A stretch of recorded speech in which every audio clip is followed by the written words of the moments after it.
আমাদের সকলের জন্য উপকারী এমন কিছু কথা আল্লাহ আমাকে বলার তৌফিক দেন, বলুন আমিন। বাবু, নিশ্চয়ই আমরা সকলে জানি বর্তমান আমরা যে দুনিয়াতে বসবাস করছি, এখানে আমরা কেউ স্থায়ীভাবে থাকতে আসেনি। দুনিয়াটা আমাদের জন্য ক্ষণস্থায়ী একটা সময় কাটানোর জায়গা বলতে পারেন। নবী বলেছেন, কুন ফিদ দুনিয়া কাআন্নাকা গরীব। যে হাদিসের মর্ম হলো, নবী বলেছেন, তোমরা দুনিয়াতে সবাই মুসাফির, আর দুনিয়াটা হলো তোমাদের জন্য মুসাফির খানা। সুতরাং মুসাফির খানার আমরা যদি হই মুসাফির, কখনো মুসাফির হালাতে বেশি সময় কোনো জায়গায় কাটানো যায় না বা থাকা যায় না। আমি যেমন আপনাদের এখানে এখন বর্তমানে মুসাফির, যদি আমি এখানকার স্থায়ী বাসিন্দা হতাম তাহলে কি মুসাফির হতে পারতাম? একটু কথা বলেন বাবু। এখানকার স্থায়ী বাসিন্দা হলে আমি মুসাফির হতে পারতাম না। আপনারা এখানকার স্থায়ী বাসিন্দা, আপনারা মুসাফির না। আর আমি মুসাফির মানে এখানে আমার বাড়ি না, বাড়ি আমার অনেক দূর, অন্য জায়গা থেকে এসেছি। প্রয়োজন মিটলে, আল্লাহ চাইলে, আল্লাহ বাঁচালে আবার চলে যেতে হবে। সুতরাং দুনিয়াটা আমাদের জন্য মুসাফির খানার মতো। এক নাম্বার এই কথাটা একটু মাথায় নেওয়া যায় কিনা চেষ্টা করি। আমরা দেখি যারা বিদেশে যান, খুব মন দিয়ে শুনবো সবাই, যারা বিদেশে যান কাজ করতে হোক বা কোনো প্রয়োজনে বিদেশ সফরে যান যারা, তাদের ভিসার একটা নির্দিষ্ট মেয়াদ থাকে, 3 বছর কি 5 বছর ভিসার একটা মেয়াদ থাকে। তিনি ইচ্ছা খুশি মতো বিদেশে থাকতে পারেন না। পারেন ততদিন যতদিন তার ভিসার মেয়াদ বাঁধা থাকে। শুয়ে থাকেন, বসে থাকেন, ভালো কাজে থাকেন আর মন্দ কাজে থাকেন, ঘড়ির কাঁটা ঘুরবে মানে তার ভিসার মেয়াদ মাইনাস হবে। সময় শেষ হলে তিনি যত সম্মানের কেউ হন, তিনি যত শিক্ষিত উচ্চ পদস্থ যিনি হন, তাকে মেয়াদ শেষ হলে আবার বাড়ি ফিরে যেতে হবে। কথা ঠিক না ভুল ভাই? সুতরাং বিদেশ সফরে যেমন মানুষ ইচ্ছা খুশি মতো থাকতে পারেন না, থাকার একটা সিস্টেম আছে। সিস্টেম হলো ভিসার মেয়াদ যতদিন ততদিন থাকবেন, এর বেশি একদিনও নয়। আব্বাজান মায়েরা, মনে কি দিন, মা বোনেরা মনে রাখুন, মহান আল্লাহ পাক রব্বুল আলামিন আমাদিগকে আলামে আরওয়া থেকে এই দুনিয়া নামক বিদেশে পাঠিয়েছেন। আল্লাহ কারোর হায়াত দিয়েছেন, ভিসা দিয়েছেন 50 বছর, আল্লাহ কারোর ভিসা দিয়েছেন 60 বছর, কারোর ভিসা দিয়েছেন 70 বছর, কারোর ভিসা দিয়েছেন 80 বছর, কারো বা ভিসা দিয়েছেন তার কম বেশি সময়। ও বাবা জিনা মায়না, মনে রাখুন, ধনী হই আর গরিব হই, আমির হই আর ফকির হই, চাষি হই আর ব্যবসায়ী হই, মাস্টার হই আর ডাক্তার হই, উকিল হই আর কোন ভিক্ষুক ভিখারি হই, আমরা যাই হই যাই করি না কেন, এই বিদেশে আপনার আমার অবস্থান ততদিন মহান আল্লাহ মালিক আমাদের ভিসার মেয়াদ দিয়েছেন যতদিন। ঠিক বলছি না ভুল বলছি? ও বাবা জিনা মায়েরা, এবার আমি আপনাদেরকে জিজ্ঞাসা করব, 5 বছরের ভিসা নিয়ে সৌদিতে যাওয়া লোকটা, কিংবা কুয়েতে যাওয়া লোকটা, কাতারে যাওয়া লোকটা, তিনি 5 বছরের ভিসা নিয়ে গেলেন, নিশ্চয়ই ওই জায়গা থেকে কিছু কামাই করে আনার উদ্দেশ্যে। ঠিক বলছি না ভুল বলছি? কামাইটা যদি করে নিয়ে আসেন, কিছু আয় রোজগার যদি করে নিয়ে আসেন, তাহলে তার পরিবারের সবাই, তার স্ত্রী, তার সন্তান সন্ততি, তার প্রতিবেশী, তার আত্মীয় স্বজন সবাই তাকে সুনজরে দেখবে, সম্মান দেবে, সবাই তাকে মর্যাদা দেবে, ভালোবাসবে। কিন্তু দয়া করে বলুন, আল্লাহর কোন বান্দা 5 বছর বিদেশ কাটিয়ে যদি ভিসার মেয়াদ শেষ করে খালি হাতে যদি বাড়ি আসেন, তাকে কেউ ভালো চোখে দেখবেন নাকি? আয় রোজগার ভালো হলে বোনটা বিরাট যত্ন করবে, বাকি ভাই যত্ন করবে। আব্বা মায়ের কাছে সব থেকে ভালো সন্তান হওয়া যাবে। স্ত্রীর কাছে শুধু স্বামী না, গুরুত্বপূর্ণ স্বামী হওয়া যাবে। কথা ঠিক না ভুল? সবার শেষে মসজিদে ঢুকেছেন তাই কি আপনাকে দেখলে মুসল্লিরা জায়গা ফাঁকা করে দেবে, বাবু সামনের দিকে যান, এত যত্ন করবে কেন বলেন দিন? মাল এনেছেন তো অনেকটা, তার কাছে অনেক টাকা আছে, তো অনেক টাকা জোগাড় করে এনেছেন, যত্ন সবাই করবে। কিন্তু যদি খালি হাতে বাড়ি আসেন, যত্ন কেউ করবে না, সবার কাছে তুচ্ছ তাচ্ছিল্যের খোরাক হতে হবে। কথা ঠিক না ভুল? আব্বাজান ভাইরা মনে কি দিন আমার মা বোনেরা মনে রাখুন, এই কথাটা যদি ভালো বুঝতে পারি তাহলে এটা কেন বুঝবো না বাবা? মহান আল্লাহ পাক কারো 50 বছর হায়াত দিলেন, কারো 60 বছর হায়াত দিলেন, কারো 70-80 বছর হায়াত দিলেন। এই যে সময়টা আল্লাহ আমাদের জন্য দিয়েছেন, এই বিদেশ থেকে কিছু কামাই করে নিয়ে যাওয়ার জন্য, কিছু রোজগার করে নিয়ে যাওয়ার জন্য। কি রোজগার করব? মহান আল্লাহ জানিয়ে দিলেন, আল্লাযী খলাকাল মাউতা ওয়াল হায়াতা লিয়াবলুয়াকুম আইয়ুকুম আহসানু আমালা। যার মর্ম হলো মহান আল্লাহ আমাদের কামাই করতে পাঠিয়েছেন, আমাদের জন্য সময় নির্ধারণ করেছেন, হায়াত মউত সৃষ্টি করেছেন। কে কত বেশি আল্লাহ সন্তুষ্টির আমল কামাই করতে পারি, কে কত বেশি নেকির কাজ কামাই করতে পারি, কে কত বেশি নবী সন্তুষ্টির কাজ এ আমল কামাই করতে পারি, এই কামাইটা করার জন্য মহান আল্লাহ আমাদেরকে দুনিয়ায় পাঠালেন, এই বিদেশে পাঠালেন। সময় শেষ হলো আপনিও বাড়ি যাবেন, আমিও বাড়ি যাব, হুজুরও যাবেন, শ্রোতাও যাবেন, ইমামও যাবেন, মুসল্লিও যাবেন, একজন পীরও যাবেন, তার মুরিদও যাবেন। ও বাবা জিরা ভাইরা মনে রাখুন, তবে দুনিয়ায় কে কোন স্থানের অধিকারী ওটা বড় কথা নয় বাবা। এই দুনিয়া নামক বিদেশ থেকে কামাই করে নিয়ে যেতে পারবেন যারা, তাদেরকে মালিক বিরাট যত্ন করবেন, আর যারা খালি হাতে যাবেন তাদেরকে তিরস্কার পেতে হবে। সহজ কথা, কারো বুঝতে অসুবিধা হচ্ছে কি বাবা? খালি হাতে যাবেন, তার খেসারত দিতে হবে, তিরস্কার পেতে হবে। কিছু মনে নেন না, ছোট্ট করে একটা কথা বলি। আমার আব্বা যদি আমার কাছে একটা বাজার করার প্যাকেট দিয়ে, সঙ্গে কিছু টাকা দিয়ে আর একটা ফর্দ ধরিয়ে দিই, যদি আমাকে বাজার করতে পাঠান, যাও ঢোলা থেকে বাজার করে আনো, জুমাই লস্কর থেকে বাজার করে আনো, তো আমি বাজার করতে গেলাম, আব্বা আমাকে পাঠালেন, বাজার থেকে ফিরলে সেই যে 1000 টাকা নিয়ে গেলাম, কি করলাম, সেই যে ফর্দটা নিয়ে গেলাম, কি কি মাল আনলাম, টাকাগুলো সব লাগলো না কিছু বেঁচে আছে, খরচ সব করে ফেলেছি না আরো দেনা করে আসলাম। বাড়ি আসলে যে আব্বা, যে ভাই, যে গার্জিয়ান আমাকে পাঠিয়েছিলেন, ফিরে আসলে তিনি বাজারের হিসাবটা নেবেন না নেবেন না? একটু কথা বলেন। নেবেন তো? এত টাকা দিয়েছিলাম, এই মাল আনতে বলেছিলাম, টাকাগুলো কি করলে? আর যে মালগুলো আনার কথা ছিল তার খবর কি? চাইবেন। এটা কিন্তু খুব স্বাভাবিক কথা। আব্বাজান ভাইরা মনে কি দিন, মা বোনেরা মনে রাখুন, আমার কথা বলতে খুব ভালো লাগছে, আপনারা বুঝতে পারছেন। প্রিয় নবী মুহাম্মদ রাসূলুল্লাহ সাল্লাল্লাহু আলাইহি ওয়াসাল্লাম নবী আমার পাক জবানে জানিয়ে দিলেন, লা তাজালু কদামা ইবনে আদম ইয়াউমাল কিয়ামাতি মিন ইনদি রাব্বিহি হাত্তা ইউসআলা আন খামসিন। ও বাবা জিরা ভাইরা মনে রাখুন, আল্লাহ নবী জানিয়ে দিলেন, মহান আল্লাহ পাক সব বান্দা বান্দি দিগকে আল্লাহ একটা সময় দিলেন, দুনিয়াতে বসবাসের জন্য আল্লাহ জমিনটা বিছানা বানিয়ে দিলেন, এই দুনিয়াতে স্বস্তিতে জীবন কাটানোর জন্য আল্লাহ ক্ষেতের ফসল দিলেন, হাওয়া বাতাস দিলেন, সূর্যের আলো দিলেন, কার্বন ডাই অক্সাইড অক্সিজেনের পরিষেবা দিলেন, সব প্রয়োজনগুলো আল্লাহ দিয়ে যাচ্ছেন বাবা।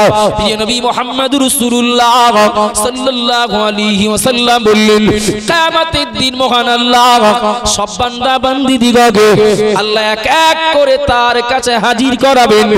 সন্তান বাজার থেকে থেকে বাড়ি ফিরলে আব্বা যেমন বাজারের কৈফিয়ত চাইবেন, আব্বা যেমন বাজারের হিসাব চাইবেন, আল্লাহর নবী বললেন হাসরের মহাময়দানে মহান আল্লাহ পাক সব বান্দা বান্দীদিগকে আল্লাহ এক এক করে কাছে ডাকবেন বাজারের হিসাব নেওয়ার জন্য।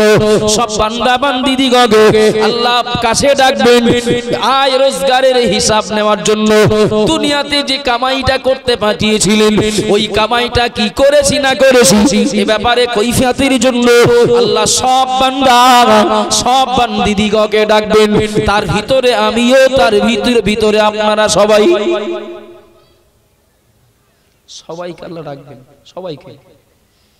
এবং মারাত্মক কথা হলো নবী বললেন সব বান্দা বান্দীদিগকে আল্লাহ 5টা প্রশ্ন করবেন। এবং আরো মারাত্মক কথা হলো এই 5টা প্রশ্নের জবাব না দেওয়া পর্যন্ত আল্লাহ কাউকে যেতে দেবেন না। আপনাদের অসুবিধা হচ্ছে বাবু? আপনাদের অসুবিধা হচ্ছে কি? এই 5টা প্রশ্নের জবাব না দেওয়া পর্যন্ত আল্লাহ কাউকে যেতে দেবেন না, কদম তুলতে দেবেন না। তাহলে বিষয়টা কতটা গুরুত্ব দেওয়ার, বিষয়টা কতটা মনে রাখার। ও বাবাজিরা, ভাইরা, মনে রাখুন, ও মা বোনেরা, মনে গেদিন মাদ্রাসার একটি ইসালে সাহাবে আমরা আসি, নিশ্চয়ই আমার ওই দিকটা লক্ষ্য রেখেই বক্তব্য এই দিয়ে শুরু করেছি।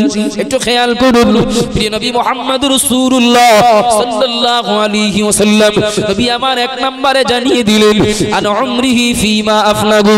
ওগো বান্দা, ও বান্দি, আমি আল্লাহ তোমাকে যা হায়াত দিয়েছিলাম দুনিয়ায়, তোমার জন্য যা সময় বরাদ্দ করেছিলাম, সময় শেষ করে ভিসার মেয়াদ শেষ করে তুমি তো আমার কাছে চলে আসলে বান্দা, আমার 1 নম্বর প্রশ্নের জবাব দাও। ও বান্দা, ও গো বান্দি, আমার দেওয়া সময়টাতে দুনিয়ায় কি করে আসলে? এই প্রশ্নের সম্মুখীন আপনাকেও হতে হবে, এই প্রশ্নের সম্মুখীন আমাকেও হতে হবে। ও গো বান্দা, ও গো বান্দি, আমার দেওয়া সময়টা দুনিয়াতে কিভাবে কাটালে বলো, কিভাবে অতিবাহিত করে আসলে বলো। ও বাবাজিরা, ভাইরা, মনে রাখুন, আমাদের ভিতরে কিছু মানুষকে পাওয়া যাবে, আপনার এলাকায় আসে কিনা আপনি ভালো জানেন। আমাদের এলাকায় কিছু মানুষকে পাওয়া যাবে যারা সপ্তাহে একদিন জুমার নামাজ ছাড়া পড়েন না। এমন কিছু মানুষকে পাওয়া যাবে যারা মাঝে মধ্যে জুমার নামাজ পড়েন। এমন কিছু মানুষকে পাওয়া যাবে যারা শুধুমাত্র 2টো ঈদের নামাজ পড়েন। আবার এমন কিছু মানুষকে পাওয়া যাবে শুধুমাত্র রমজানের চাঁদ উদয় হলে মসজিদে আসেন, 1 মাস রোজা রাখেন, নামাজ পড়েন, রমজানের চাঁদ শেষ হয়ে গেলে ঈদের চাঁদ উঠলে আবার 11 মাস ছুটি। আবার কিছু মানুষ রয়েছে যাদেরকে দেখি শুধুমাত্র 27 রোজাটা থাকেন, আর ওই রোজা রাখার জন্য 27 কদরের নামাজটা পড়তে যান। ও বাবাজিরা, ভাইরা, মনে রাখুন, সবাইকে মনে রাখতে হবে মহান আল্লাহ জিজ্ঞাসা করবেন আমার দেওয়া সময়টায় কি করেছিলে বলো। যিনি শুধু জুমা পড়েন তার বলতে হবে আল্লাহ শুধু জুমার নামাজটা পড়েছিলাম, বাকি এই করেছিলাম। যিনি শুধু রমজান মাসে ইবাদত করেন, বাকি 11 মাস করেন না, তাকে বলতে হবে আল্লাহ এই 1 মাস খুব আপনার ডাকাডাকি করতাম, বাকি 11 মাস অন্য কাজে ব্যস্ত থাকতাম। বলতে হবে না? হবে না? একটু কথা বলেন।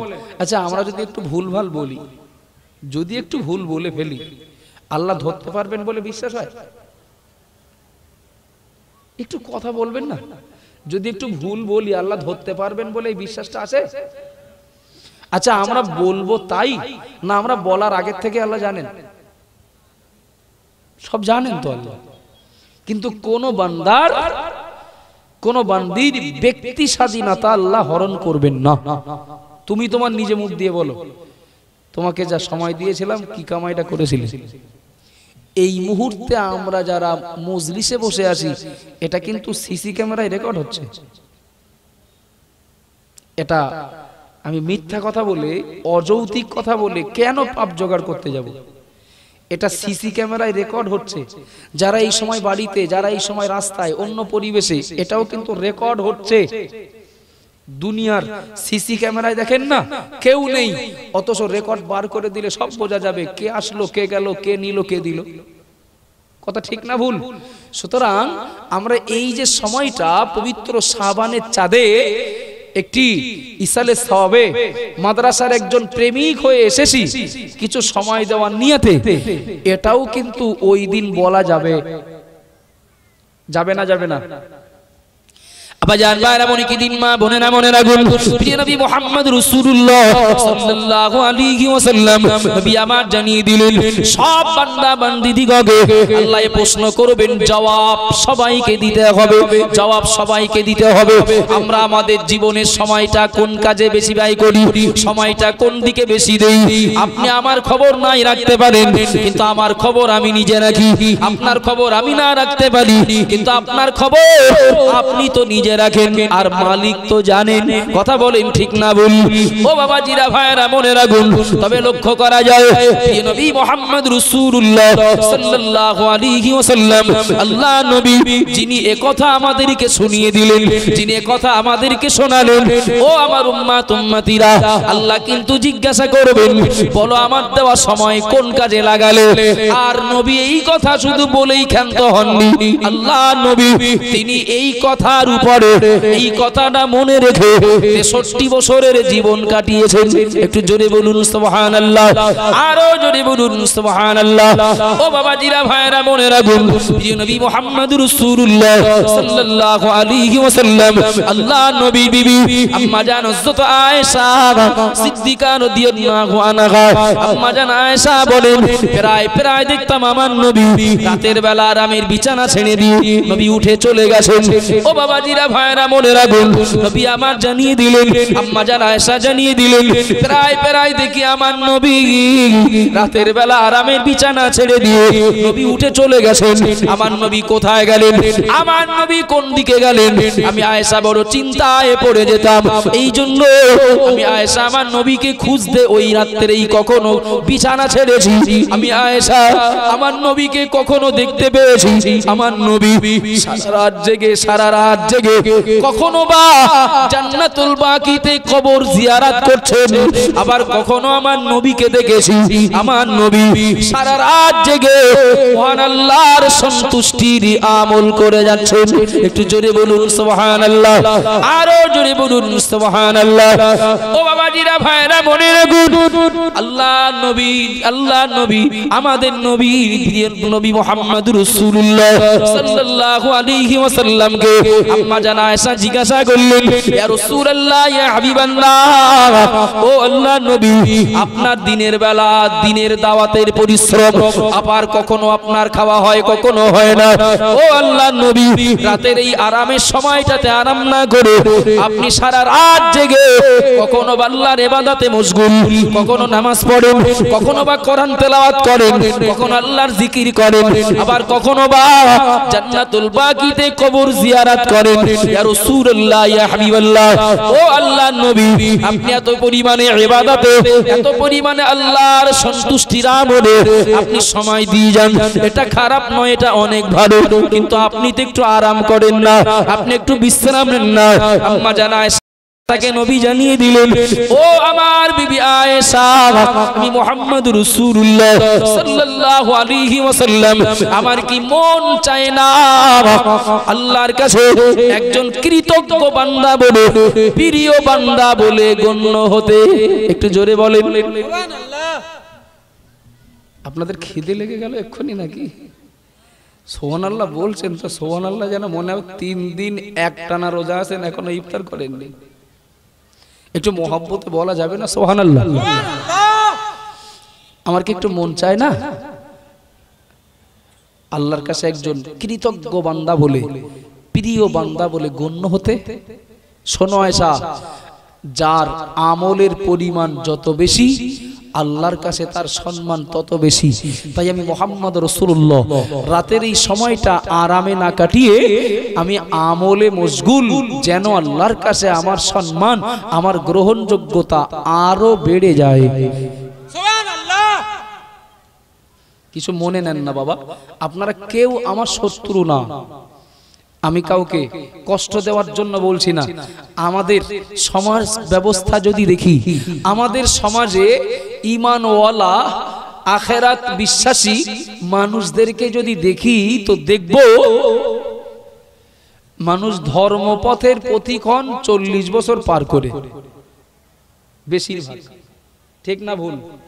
বেশিরভাগ মানুষ 40 বছর মিনিমাম পার হবে, তারপরে এইবার তাই তো যে বিদেশ থেকে বাড়ি যাওয়ার সময় প্রায় হয়ে গেছে, কিছু কামাই যে করতে হবে এবার, মানে মূল টাইমটা অকাজে কুকাজে নাফরমানিতে ব্যয় করে বাড়ি যাওয়ার কদিন আগে মনে পড়ে তাই তো যে বাড়ি এবার যেতে হবে, যে সময় তো আর খুব বেশি বাকি নেই, সুতরাং এবার একটু কিছু কামাই না করলে আর হবে না, তো এবার একটু দাড়িটা রাখতে হবে, এইবার একটু টুপি একটা কিনতে হবে, একটা নামাজের পাটি জোগাড় করতে হবে, এইবার থেকে আল্লাহ আল্লাহ করা হবে। বাস্তব মসজিদগুলো যদি দেখা হয় তাহলে আল্লাহ যে কামাইটা করতে পাঠিয়েছেন ও কামাই করা মানুষ যারা, তাদের ভিতরে পাওয়া যাবে বুড়ো মানুষ, বৃদ্ধ মানুষ বেশি। আমি ঠিক বলছি না ভুল বলছি? জওয়ান যুবক আধা বয়সী যারা, তাদের ধারণা ওরে এখনো ধর্ম করার বয়স হয়নি, এখনো মন ঠিক করতে পারলাম না, তা ধর্ম কর কি করব? বয়স কত? 40-45 হয়ে গেছে, কিন্তু এখনো পর্যন্ত মন ঠিক হয়নি। কিন্তু আল্লাহর কাছে এই প্রশ্নের জবাবটা দেওয়ার সময় তো তখন বলতে হবে, আল্লাহ কামাই করেছিলাম তো 45 বছর পর থেকে। উত্তর দিলে 100-র মধ্যে 100 নাম্বার পাওয়া যাবে কি? হ্যাঁ না বলেন না? এই উত্তর দিলে কি উত্তরটা সন্তোষজনক হবে? যারা মনে করেন শেষ বেলায় ধর্ম করে বাড়ি যাব, আমি তাদেরকে মনে করিয়ে দিচ্ছি, শুধু নবী বলেছেন মহান আল্লাহ দ্বিতীয় নম্বরে প্রশ্ন করবেন, ওয়ান সাবাবিহি ফিমা আবলাহু, বান্দা ও বান্দি যৌবনকালটাই কি করেছিলে বলো। এবার কি হবে? যৌবনকালটাই কি করেছিলে বলো। তাহলে যারা যৌবনকালটা অন্যায় ভাবে নাফরমানির পথে যারা নষ্ট করে, শেষ বেলায় যারা ধর্ম করে সন্তুষ্ট হচ্ছেন যে আমি অন্তত কিছু কামাই তো করছি শেষ বেলাতে হলেও, তাদেরকে মনে রাখার দরকার 5টা প্রশ্নের জবাব না দেওয়া পর্যন্ত আল্লাহ কদম তুলতে দেবেন না। ওর ভিতরেই দ্বিতীয় প্রশ্ন, ওয়ান সাবাবিহি ফিমা আবলাহু, যৌবনকালে কি করেছিলে বলো। তাহলে যে মানুষগুলো যৌবনকালটা নাফরমানিতে কাটিয়ে শেষ বেলাতে ধর্ম করে যারা বাড়ি যান, তারা তো দ্বিতীয় প্রশ্নে মারাত্মকভাবে ধরা পড়বেন। কথা ঠিক বলছি না ভুল বলছি? একটু হ্যাঁ না বলেন না বাবা, এটাই তো বাস্তব। যৌবনকালের ইবাদতের তুলনায় বৃদ্ধ বয়সের ইবাদতের গুরুত্ব অনেক কম, অর্থাৎ বৃদ্ধ বয়সের ইবাদতের তুলনায় যৌবনকালের ইবাদতের দাম, এর আল্লাহর কাছে গ্রহণযোগ্যতা অনেক বেশি। একটু জোরে বলুন আর একটু মহব্বতে বলুন। কারণ কি? কারণ হলো যত পাপের স্রোত বয়ে যায় যৌবনকালের উপর দিয়ে, বৃদ্ধ বয়সের উপর দিয়ে নয়। আবাজান মায়েরা মনে কি দিন, মা বোনেরা প্রিয় নবী মুহাম্মদ রাসূলুল্লাহ সাল্লাল্লাহু আলাইহি ওয়াসাল্লাম নবী আমার বললেন, যৌবনকালে কি করেছো? মহান আল্লাহ সব বান্দা বান্দিকে জিজ্ঞাসা করবেন, ও আমার উম্মত, আমার উম্মতি, প্রশ্নের জবাবটা রেডি করে নিয়ে এসো। ও বাবা জিরা ভাইরা, এখানে যত মুরব্বী মানুষ রয়েছেন, আমি বলবো আপনারা আপনাদের যৌবনকাল কিভাবে কাটিয়েছেন আপনারা ভালো জানেন। তবে আপনারা ভালোভাবে কাটান কিংবা অন্যায় পথে কাটান, ওই দিন তো আর নাই, ওই সময় এখন আর ফিরে পাওয়া যাবে না। যারা বৃদ্ধ হয়েছেন, যারা আব্বা হয়েছেন, যারা মুরব্বী হয়েছেন কিংবা যারা মা হয়েছেন, আপনাদের যৌবনকাল এখন যদি নাও থাকে, একবার মনে করে দেখুন আপনাদের সন্তানদের যৌবনকালটা তো এখনো আছে না নেই? ও বাবাজিরা ভাইরা মনে রাখুন, প্রত্যেক বাপ চান, প্রত্যেকটা মা চান নিজে আমরা ভালো বাড়িতে বাস করতে পারিনি, কিন্তু আমার সন্তানের জন্য একটা ভালো বাড়ি করে দেব, আমার সন্তান যেন একটা ভালো বাড়িতে বাস করতে পারে। আমরা নিজেরা ভালো দামি পোশাক পরতে পারিনি, অন্তত পক্ষে আমার সন্তান যেন ভালো পোশাক পরে সে ব্যবস্থা করে দেব। ও বাবা জিরা ভাইরা মনে রাখুন, 100 ভিতরে 100ই আব্বা মা চান আমি নিজে কিংবা আমরা নিজে লেখাপড়া শিখতে পারিনি, অন্তত পক্ষে আমার সন্তানটা যেন লেখাপড়া শিখতে পারে সে ব্যবস্থা করে দেব। আমি ঠিক বলছি না ভুল বলছি? সব বাপ মা। আমি সঙ্গে কি একটা কথা জুড়ে দিতে পারি না? আপনি ভালো বাড়িতে না বাস করলেও আপনার শখ বাচ্চাটা যেন ভালো বাড়িতে বসবাস করে। আপনি লেখাপড়া না শিখতে পারলেও আপনার শখ আপনার বাচ্চাটা যেন ভালো লেখাপড়া শিখতে পারে। আছে না নেই বাবা? বাপ দেখেন মূর্খ, কিচ্ছু জানেন না, ভ্যান চালান, কিন্তু ছেলেটা হাই স্কুলে পড়ে তো আপনি লেখাপড়া না শিখতে পারলেও আপনার সন্তান শিখুক, এটা যদি আপনার আশা হয়, আপনার ভালো পোশাক পরার সুযোগ না হলেও আপনার সন্তান যেন ভালো পোশাক পরতে পারে, এটা যদি আপনার শখ হয়, ওগো বাপ ওগো মা পায়ে ধরে বলবো, সঙ্গে একটা কথা জুড়ে দেন, আপনার যদি যৌবনকাল আল্লাহর ইবাদতে না কাটানো হয়ে থাকে, অন্তত আপনার সন্তানের যৌবনকালটা আল্লাহর ইবাদতে কাটানোর ব্যবস্থা করবেন। আমার দাবিটা কি অযৌক্তিক না অন্যায়? একটু কথা বলেন বাবা, আমার দাবিটা কি অন্যায় যে আপনার সন্তানের আপনার যৌবনকাল যদি ইবাদতে না কাটে, অন্তত আপনার সন্তানের যৌবনকালটা ইবাদতে কাটুক, এটা তো বাপ মা হিসাবে চাওয়া আশা থাকা উচিত। আব্বাজান ভাইরা মনে কি দিন, মা বোনেরা মনে রাখুন, যৌবনকালের ব্যাপারে প্রশ্নের জবাব দেওয়ার জন্য আমি বলবো, যারা মুরব্বী ওই সময় যারা পেরিয়ে এসেছে আপনারা ভালো জানেন যে আপনাদের সময়টা কিভাবে চলেছে, কিন্তু আমি বর্তমান সময়ের কথা যদি বলি, বর্তমান জামানার কথা যদি বলি, আব্বা মায়ের তদারকি ছাড়া বর্তমান জামানার সন্তানগুলোর, ছেলে বা মেয়েগুলোর যৌবনকালটা ভালো পথে কাটা অসম্ভব। ঠিক বলছি না ভুল বলছি? একটু কথা বলেন বাবা। আব্বা মায়ের তদারকি ছাড়া বর্তমান জামানায় যৌবনকালের পদার্পণ করা ছেলে বা মেয়েদের যৌবনকালটা আল্লাহর ইবাদতে কাটানো বিরাট কঠিন। ঠিক বলেছি না ভুল বলেছি? যদি বলেন কেন, কারণটা কি? কারণ হলো আমরা আমাদের বাচ্চাগুলোকে, আমরা আমাদের ছেলে মেয়েগুলোকে, আমরা আমাদের ভাই বোনগুলোকে আমরা পাঠাই স্কুলে, বড় আশা করে ওরা লেখাপড়া শিখবে, ওরা বড় হবে, ওরা মানুষ হবে, ওরা যোগ্য হবে, উপযুক্ত হবে।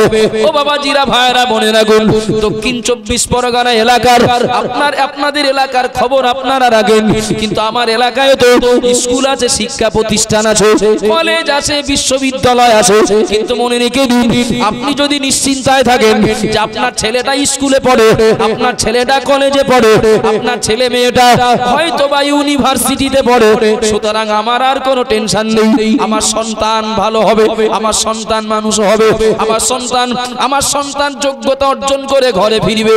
ওগো বাপ ওগো মা, আমি এতগুলো মানুষকে সাক্ষী রেখে বলছি, এতটা মিডিয়াকে সাক্ষী রেখে বলছি, কোন আব্বা মা যদি শুধুমাত্র স্কুলের উপরে নির্ভর করে সন্তানটাকে মানুষ করার চেষ্টা করেন, আমি বলছি আপনার সিদ্ধান্ত ভুল হচ্ছে।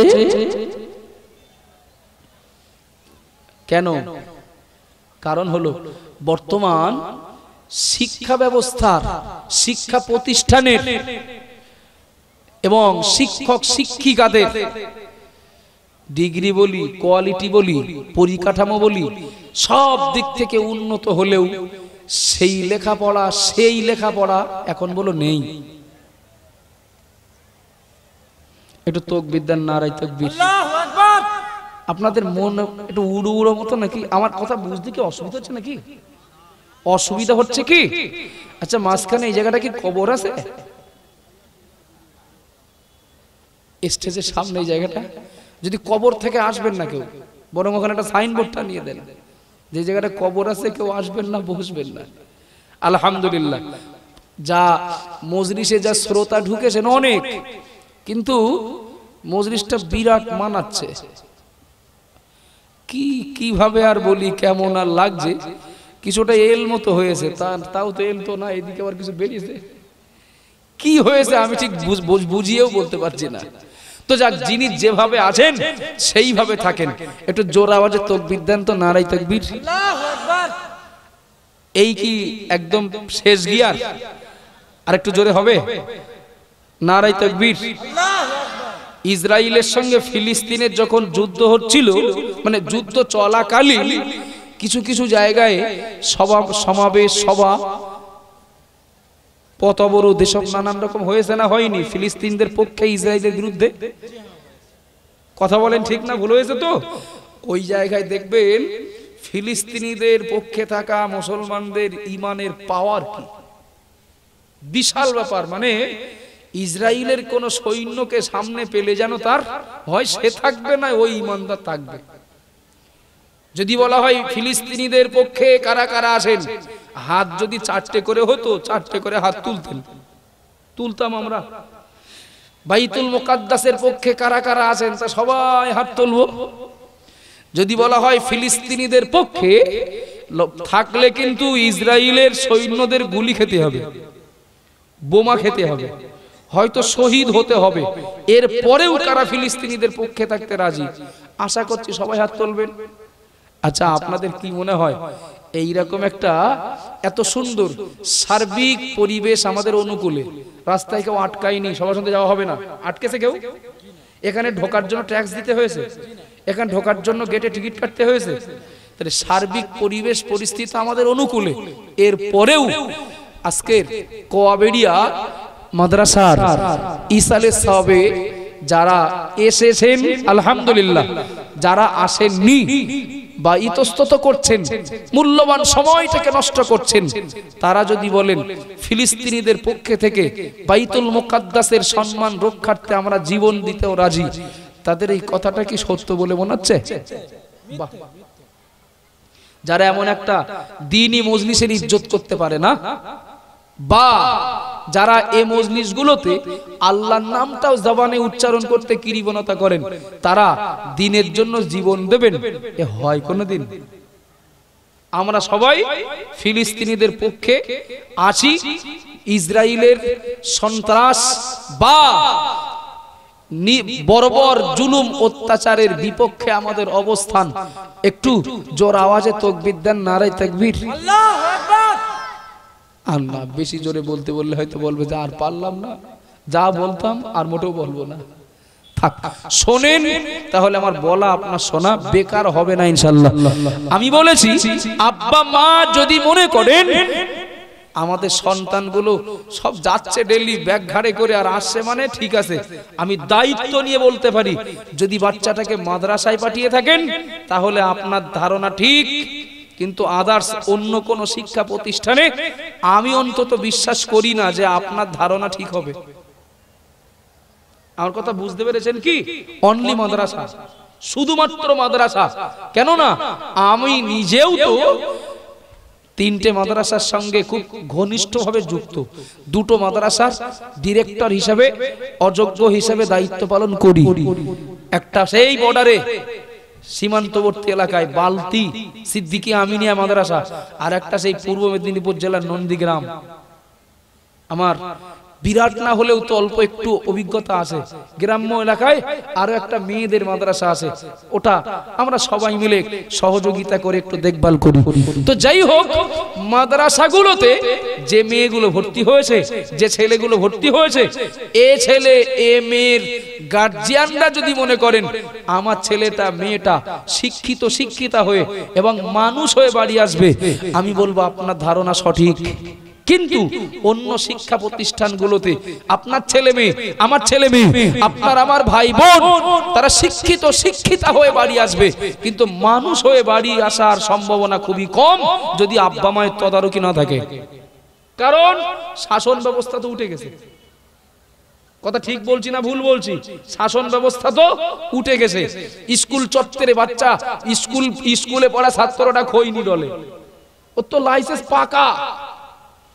কখনো কোন মাস্টার কখনো বলে দেন বেশি করে ডলিস, আমার একটু দিস, আছে এরকম। আবার জানবার এমন কি দিন মা বোনেরা মনে রাখুন, আমি দায়িত্ব নিয়ে বলছি, আব্বা মায়ের তদারকি ছাড়া কখনো সন্তানের যৌবনকাল আল্লাহর ইবাদতের পথে কাটতে পারে না। ও বাবাজিরা মায়েরা মনে রাখুন, আব্বা মায়ের শাসন ছাড়া, আব্বা মায়ের দৃষ্টি রাখা ছাড়া কোন সন্তান যৌবনকাল ভালো পথে কাটাতে পারবে না। আমি দৃষ্টান্ত দিলে আমি অনেক দৃষ্টান্ত দিতে পারবো বাবা।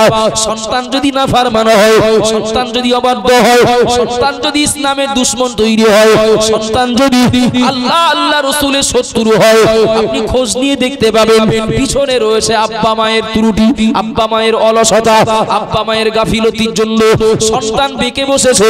আর যত সন্তান আল্লাহ ওয়ালা হয়েছে, বড় পীর আব্দুল কাদের জিলানী বলি, খাজা মঈনুদ্দিন হুজুর বলি, ফুরফুরা শরীফের পীর মুজাদ্দিদুজ্জামান আলা হযরত দাদা হুজুর পীর কেবলা রাহমাতুল্লাহ আলাইহির কথা বলি, তারা ওলাদদের কথা বলি, বসিরহাটের আল্লামা হুজুরের কথা বলি, ঢোলাহাট ফকির সাহেব হুজুরের কথা বলি, যারা আজ মরেও অমর হয়ে আছেন, আল্লাহর প্রিয় মাহবুব বান্দা, যারা আজও আমাদের অন্তরে জায়গা করে নিয়ে আসেন।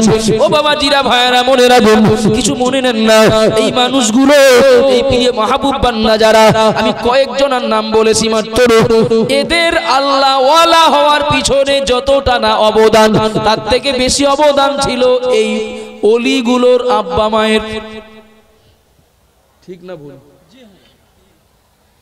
কেউ ওলি হয়েছেন, এটা তার কৃতিত্ব যদি হয়, চারানা আব্বা মায়ের ভূমিকা ছিল পিছনে 12 আনা। আব্বা মায়ের তদারকিতেই একটা ছেলে আল্লাহওয়ালা হওয়াটা সম্ভব। আব্বা মায়ের অলসতার কারণে একটা ভালো সন্তান অনেক সময় খারাপ হয়ে যাওয়াটা আশ্চর্য হওয়ার কিছু না। কথা ঠিক বলছি না ভুল বলছি বাবা? আপনারা কি আমার কথায় কষ্ট পাচ্ছেন, অসন্তুষ্ট হচ্ছেন? চলেন একটু আগিয়ে যাই।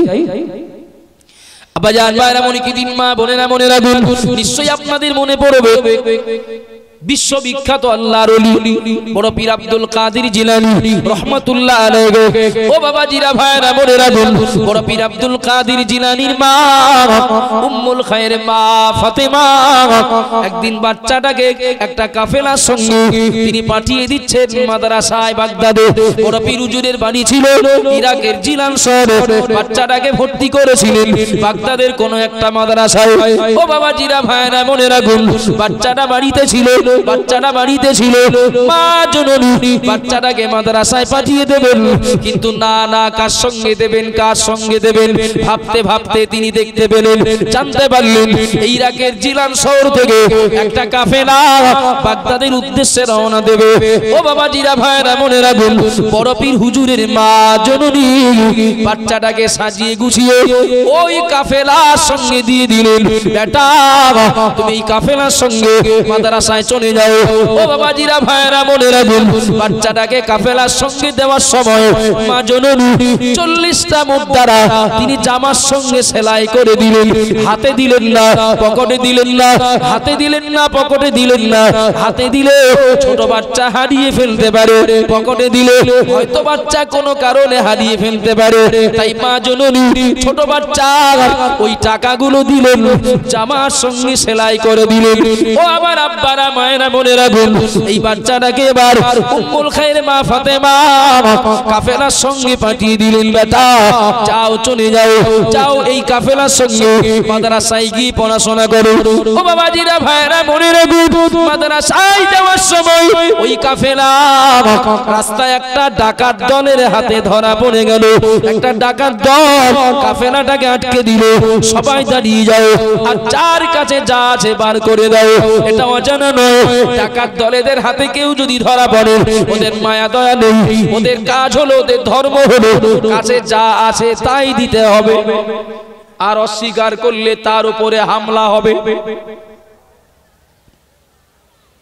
কাফেলাটাকে আটকে দিয়েছেন ডাকাত দল, তল্লাশি চলছে। কেউ বলেছেন 10 টাকা থাকলে বলেছেন আমার কাছে 5 টাকা আছে, কেউ আমার কাছে মোটেও নেই বলেছেন, কেউ 3 ভাগের 2 ভাগ দিতে বা আসে স্বীকার করে 1 ভাগ গোপন রেখেছেন। চলছে এইভাবে চলছে। আস্তে আস্তে ছোট্ট বাচ্চা আব্দুল কাদেরের সামনে ডাকাত দলের লিডার, আমার আব্বা জান ভাইরা মনিকে ও মা বোনেরা মনে রাখুন, ডাকাত দলের লিডার ছোট বাচ্চা আব্দুল কাদের জিলানীর সামনে, ও বাবা জিনা মায়না মনে রাখুন, ডাকাত দলের লিডারের সামনে ছোট্ট বাচ্চা আব্দুল কাদের জিলানী বললেন, আমার কাছে তল্লাশি চালাতে হবে না, আমার কাছে চেক করতে হবে না, আমি বলছি আমার কাছে 40টা মুদ্রা আছে। একটু জোরে বলুন সুবহানাল্লাহ, আরো জোরে বলুন সুবহানাল্লাহ। 40টা মুদ্রা আছে। ও বাবা জিনা ভাইরা মনে রাখুন, ডাকাত দলের লিডার অবাক হয়ে গেলেন, আশ্চর্য হয়ে গেলেন। এইটুকু বাচ্চার কাছে 40টা মুদ্রা আছে, স্বর্ণ মুদ্রা হোক কিংবা টাকা হোক যাই হোক, 40টা মুদ্রা আছে এইটুকু বাচ্চার কাছে। যদিও বা থাকে ও তো গোপন করতে পারত, ও স্বীকার করলো কেন? ও গোপন করতে পারত, ও কি জানে না আমি ডাকাত, আমরা ডাকাত, বললে আমরা নিয়ে নেব। তাই ডাকাত দলের লিডার ছোট বাচ্চাকে বললেন, এ বেটা যদি তোমার কাছে থেকেও থাকে বললে কেন? ওটা গোপন করতে পারতে বলে দিলে কেন? ছোট্ট বাচ্চা আব্দুল কাদের জবাব দিলেন, আমার মা জননী আমাকে মিথ্যা কথা বলতে নিষেধ করে দিয়েছেন। সুবহানাল্লাহ বললেন তা বিরাট কষ্ট করে, আর একটু জোরে বলবেন না বাবা? এতগুলো মানুষ একদম সুবহানাল্লাহর আওয়াজে এই প্যান্ডেল যেরকম নড়ছে না, হাওয়া এর থেকে নড়ার কথা। যাক, কথার দিকে মন দেন। কি বলছিলাম আমি? ছোট্ট বাচ্চা আব্দুল কাদের মাকে বলছে, মা, এই ডাকাত দলের লিডারকে বলছেন আমার মা আমাকে মিথ্যা কথা বলতে নিষেধ করেছেন, আমার কাছে এই 40টা টাকার তুলনায় আমার মায়ের কথার দাম বেশি। একটু জোরে বলেন না। শুধু মায়ের কথা দাম বেশি এটাই শেষ নয়, মা বলেছেন মিথ্যা বলো না, মায়ের কথা অমান্য করলে আল্লাহ অসন্তুষ্ট হন। আবাজান ভাইরা মনে কি দিন, মা বোনেরা মনে রাখুন, কিছু মনে নেবেন না, আমি কষ্ট দেওয়ার জন্য বলছি না বাবা। মা চাচিরা এক জায়গায় বসে গল্প করেন না? ও বাবাজিরা ভাইরা মনে রাখুন, মা চাচিরা এক জায়গায় বসে গল্প করেন। একজন মা আর একজন মায়ের সঙ্গে বলছেন, দেখো বউ, আমাকে আল্লাহ 2টো ছেলে দিয়েছেন, 2টো পুত্র সন্তান দিয়েছেন, কিন্তু একটা ছেলে বুদ্ধিমান হয়েছে আর একটা ছেলে পাগলা হয়েছে। মা বলছে তার আরেক জার সঙ্গে, বলে বউ দেখো, আমার একটা ছেলে হাবলা পাগলা হয়েছে আর একটা ছেলে বুদ্ধিমান হয়েছে। তো যার সঙ্গে মা বলছেন সে চাচিমা বলছেন, ও বউ, তা 2টো ছেলেই তো আল্লাহর রহমতে খুব ভালো, তো ওরা ভালো জ্ঞান আছে ওদের, ভালো চতুর চালাক, তোদের তো পাগলা কোনটা? মানে ওই বড় ছেলেটা একটু পাগলা মতো হয়েছে, ছোট ছেলেটার আল্লাহ বিরাট বুদ্ধি দিয়েছে। তো হচ্ছে কই, ওর তো পাগলা মানে বা জ্ঞান বুদ্ধি কম এমন কিছু বোঝা যায় না। তো হচ্ছে আমার ছেলে আমি বসবো বেশি না তুমি বসবা বেশি, আমি জানি ওর একটু বুদ্ধি কম আছে। তো কিরকম? দেখো, এই প্রত্যেক দিন ওরা 2 ভাই স্কুলে যাওয়ার সময় আমার কাছ থেকে 10 টাকা করে নিয়ে দেয়। মন দেন একটু। আমি যদি একেবারে অযৌক্তিক কথা বলি আমাকে বলবেন, মানে 2 ভাই স্কুলে যাওয়ার সময় আমার কাছ থেকে 10 টাকা করে নিয়ে যায় প্রত্যেক দিন। ছোট ছেলেটা বাড়ি এসে আমার 10 টাকা আমার কাছে ফিরিয়ে দেয়, ও মা, সে গাড়ি ভাড়া লাগেনি, এই নাও ফেরত নাও। মানে যাওয়ার সময় 5 টাকা আর আসার সময় 5 টাকা। ছোট ছেলেটা প্রত্যেক দিন আমার কাছে টাকা ফেরত দেয়, কিন্তু বড় ছেলেটা কোনোদিন দেয়নি, শুধু বলে মা খরচ হয়ে গেছে, খরচ হয়ে গেছে। বলে তার মানে বিষয়টা তো বুঝতে পারলাম না। বলে ওরে তুই এখনো বুঝতে পারিস নে, আমার ছোট ছেলেটার বিরাট বুদ্ধি, কোনোদিন গাড়িতে ভাড়া দেয় না, বাসে ওঠার সময় 1 গেট দিয়ে ওঠে আর 1 গেট দিয়ে নামে, যে গেটেই জিজ্ঞাসা করে ভাড়া কই, বলে ওই গেটে দিয়েছি। কিছু বোঝা যাচ্ছে নাকি? আর ছোট ছেলেটা ওর বিরাট বুদ্ধি, হ্যাঁ ওর বিরাট বুদ্ধি, ও ভাড়া দেয় না। আর বড় ছেলেটা সাক্কা হুশো হাবলা, ও যতবার উঠবে ততবার ভাড়া দেবে, ও কোনোদিন টাকা ফিরিয়ে নিয়ে আসলো না। আচ্ছা এই যদি হয় মার চিন্তা ভাবনা, তা ছেলে কি বড় পীর হবে? একটু কথা বলবেন না? এই যদি হয় মার চিন্তা ভাবনা, তাহলে ছেলে কি আল্লাহর ওলি হবে? আবার জানবার এমন কি দিন মা বোনেরা মনে রাখুন, একবার মনে করলে মনে পড়বে নদীর ধারে বসেছিলেন আবু সালে মুসা জঙ্গি রহমাতুল্লাহ আলাইহি, রোজা অবস্থায় কিংবা ক্ষুধার্ত অবস্থায় নদীর স্রোতে একটা ফল ভেসে যাচ্ছিল। কেউ বলেছেন ওটা আপেল, কেউ বলেছেন পেয়ারা। ও বাবাজিরা ভাইরা মনে রাখুন, আবু সালে মুসা জঙ্গি তার মানে ওই বড় পীর হুজুরের আব্বা, বড় পীর হুজুরের আব্বা নদীর স্রোতের ধারে বসে দেখলেন একটা ফল বেঁচে যাচ্ছে। ফলটা তুললেন, ফলটা খেলেন, খাওয়ার পরে মনে পড়লো তাই তো কোন বাগানের ফল, কোন মালিকের বাগান, না বলে খাওয়াটা অন্যায় হয়েছে, না বলে খাওয়াটা হয়তো অপরাধ হয়েছে।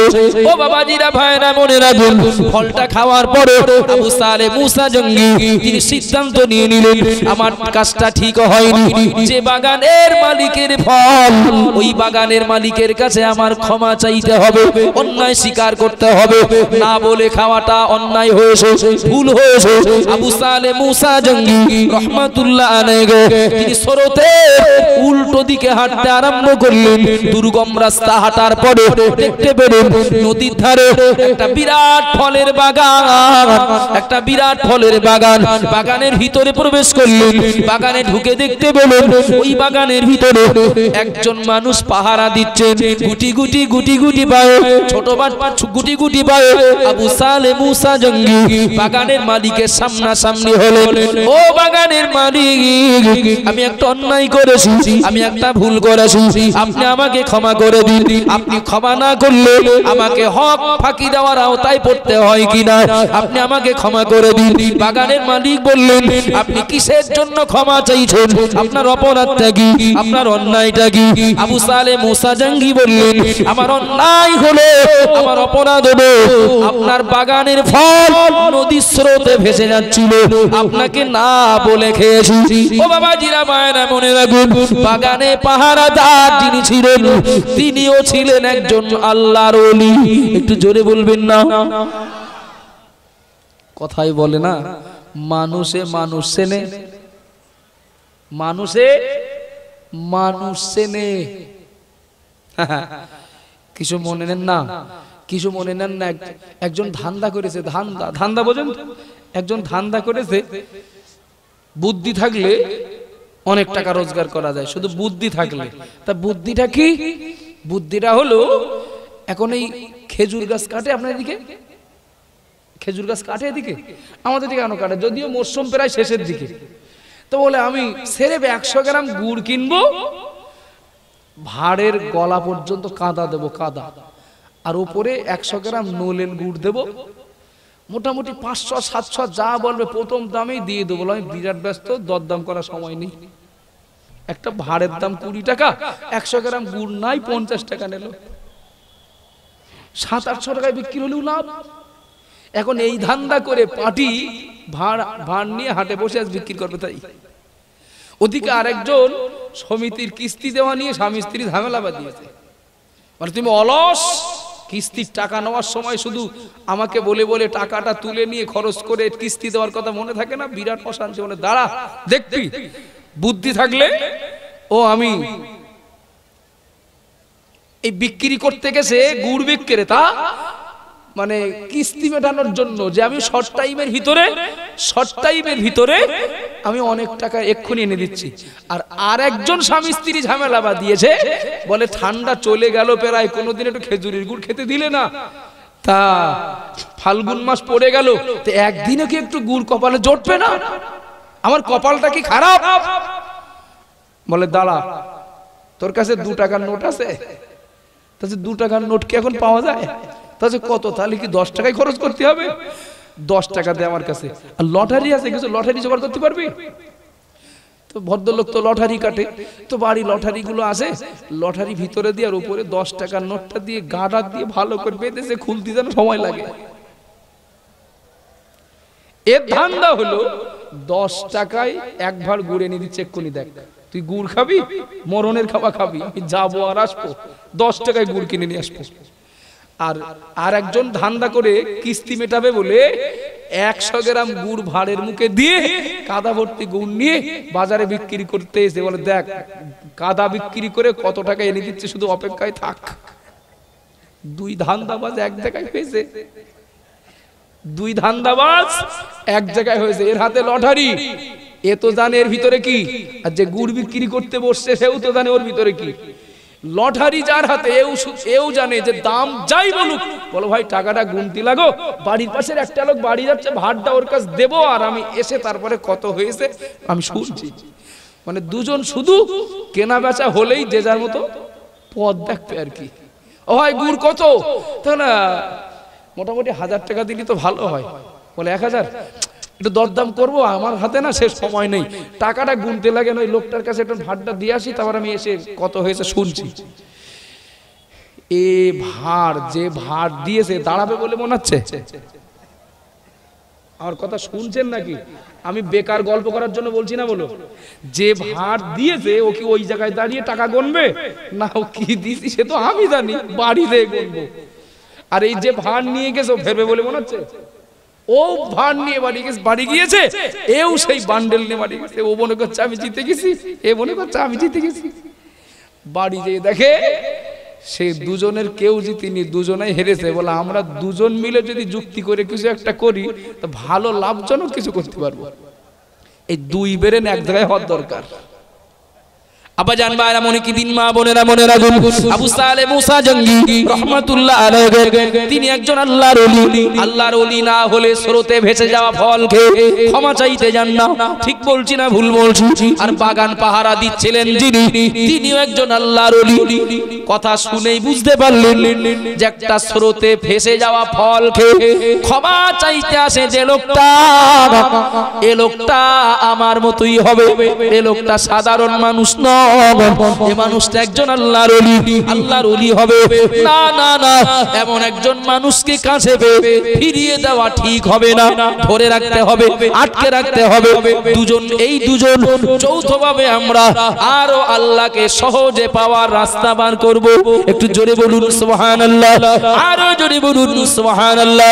বাগানের মালিক বললেন ও আবু সালেহ মুসা, আমার বাগানের ফল নদী স্রোতে ভেসে যাচ্ছিল, আমাকে না বলে খেলে কেন? এখন ক্ষমা হবে না, খেয়ে যখন ফেলেছো ক্ষমা আমি করব। প্রথম শর্ত হলো 12 বছর আমার বাগানে গোলামি করতে হবে, 12 বছর পরে ভাববো ক্ষমা হবে কিনা। ও বাবা জিরা মায়েরা মনে রাখুন, ও গো মা বোনেরা মনে কে দিন, আবু সালেহ মুসা জঙ্গি রাহমাতুল্লাহ আলাইহি তিনি স্বীকার করে নিলেন আমি 12 বছর গোলামি করতে রাজি, কেন না আমাকে ক্ষমা পেতে হবে। আমার 12 বছর গোলামি করার তুলনা আমার ক্ষমা পাওয়াটা অনেক বড়। একটু জোরে বলুন, আরো জোরে বলুন সুবহানাল্লাহ। ও বাবা জিরা ভাইরা মনে রাখুন, বলছিলাম মায়ের কথা আব্বার কথাটাও জুড়ে দিচ্ছি আমাদের শিক্ষার জন্য, আমাদের ঘুমন্ত বিবেকটাকে জাগানোর জন্য। আবু সালেহ মুসা জঙ্গি রাহমাতুল্লাহ আলাইহি স্রোতে ভেসে যাওয়া একটা ফল খেয়ে এই ফল খাওয়ার অপরাধ থেকে মাপ পাওয়ার জন্য 12 বছর গোলামি করতে রাজি হয়ে গেলেন। 1 বছর 2 বছর নয়, 12 বছর পেরিয়ে গেল। বাগানের মালিককে আবু সালেহ মুসা জঙ্গি বললেন আমার অন্যায় ক্ষমা হলো নাকি, আমার অন্যায় থেকে মাপ পেলাম নাকি? বাগানের মালিক বললেন না না, এখনো ক্ষমা হয়নি, ক্ষমা হবে। আর একটা শর্ত আছে। কি শর্ত? আমার একটা কানা খোড়া বোবা কালো একটা মেয়ে আছে, ওই মেয়েটাকে যদি বিয়ে করো তাহলে তোমার ক্ষমা হবে। ও বাবা জিরা ভাইরা মনে রাখুন, এমন ব্যক্তি আমরা যদি কেউ হতাম, বাগানের মালিক মার খেতেন কিনা? ক্ষমা চাইতে এসেছি তাই আপনার কপাল ভালো, আবার তাতে গোলামি করতে হবে? আবার এইরকম মেয়ে বিবাহ করতে হবে? কানা খোড়া বোবা কালো মেয়েটা বিবাহ করলে মাপ হবে। বাগানের মালিককে আবু সালে মুসা জঙ্গি বললেন, আমার মাপ পাওয়াটা অনেক বড় বিষয়, যদি মাপ পাওয়ার জন্য এমন একটা মেয়েকে বিবাহ করতে হয় আমি তাতেও রাজি। একটু আর একটু খুশি হব, আর একটু জোরে হবে না বাবা? এক চলকে কানা খোড়া ছিলেন, এক চলকে কানা খোড়া বোবা কালো ছিলেন। কে তিনি? সেই মহিলাটা কে? সেই মেয়েটাই তো বড় পীর হুজুরের মা। কথা বলেন বাবা।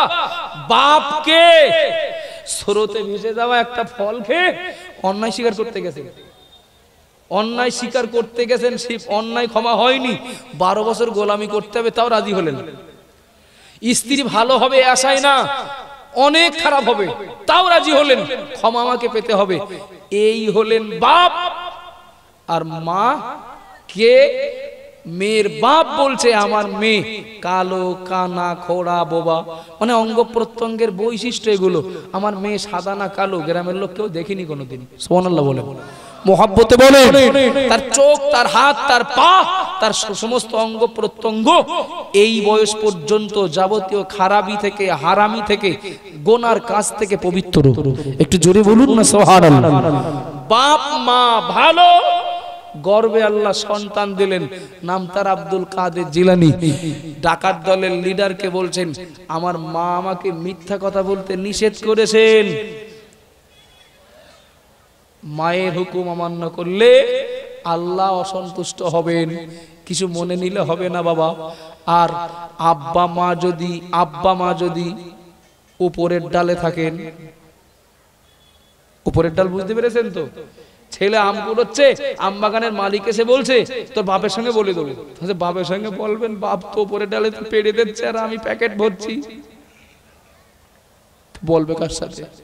বাপ মা সন্তানের পিছনে শাসনটা যে করবে, তার আগে বাপ মাকে তো ভালো হতে হবে।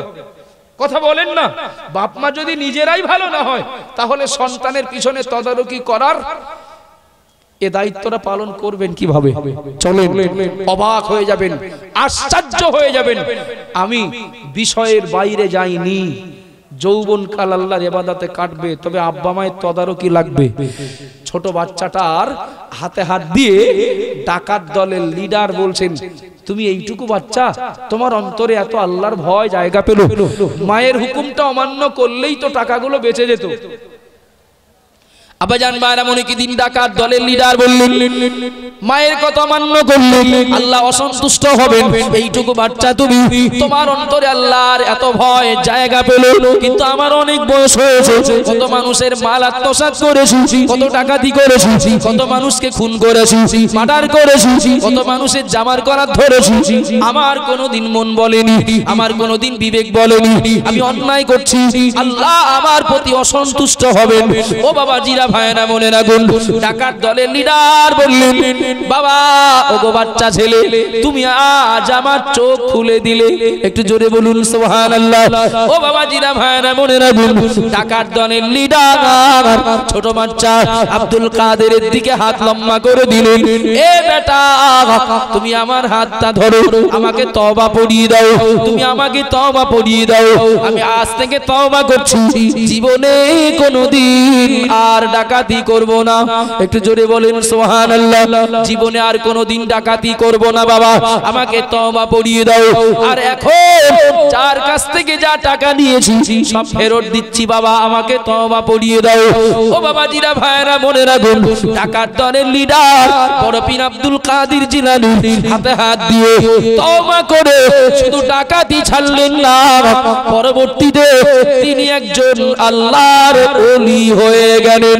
একটু জোরে বলুন সুবহানাল্লাহ, আরো জোরে বলুন সুবহানাল্লাহ।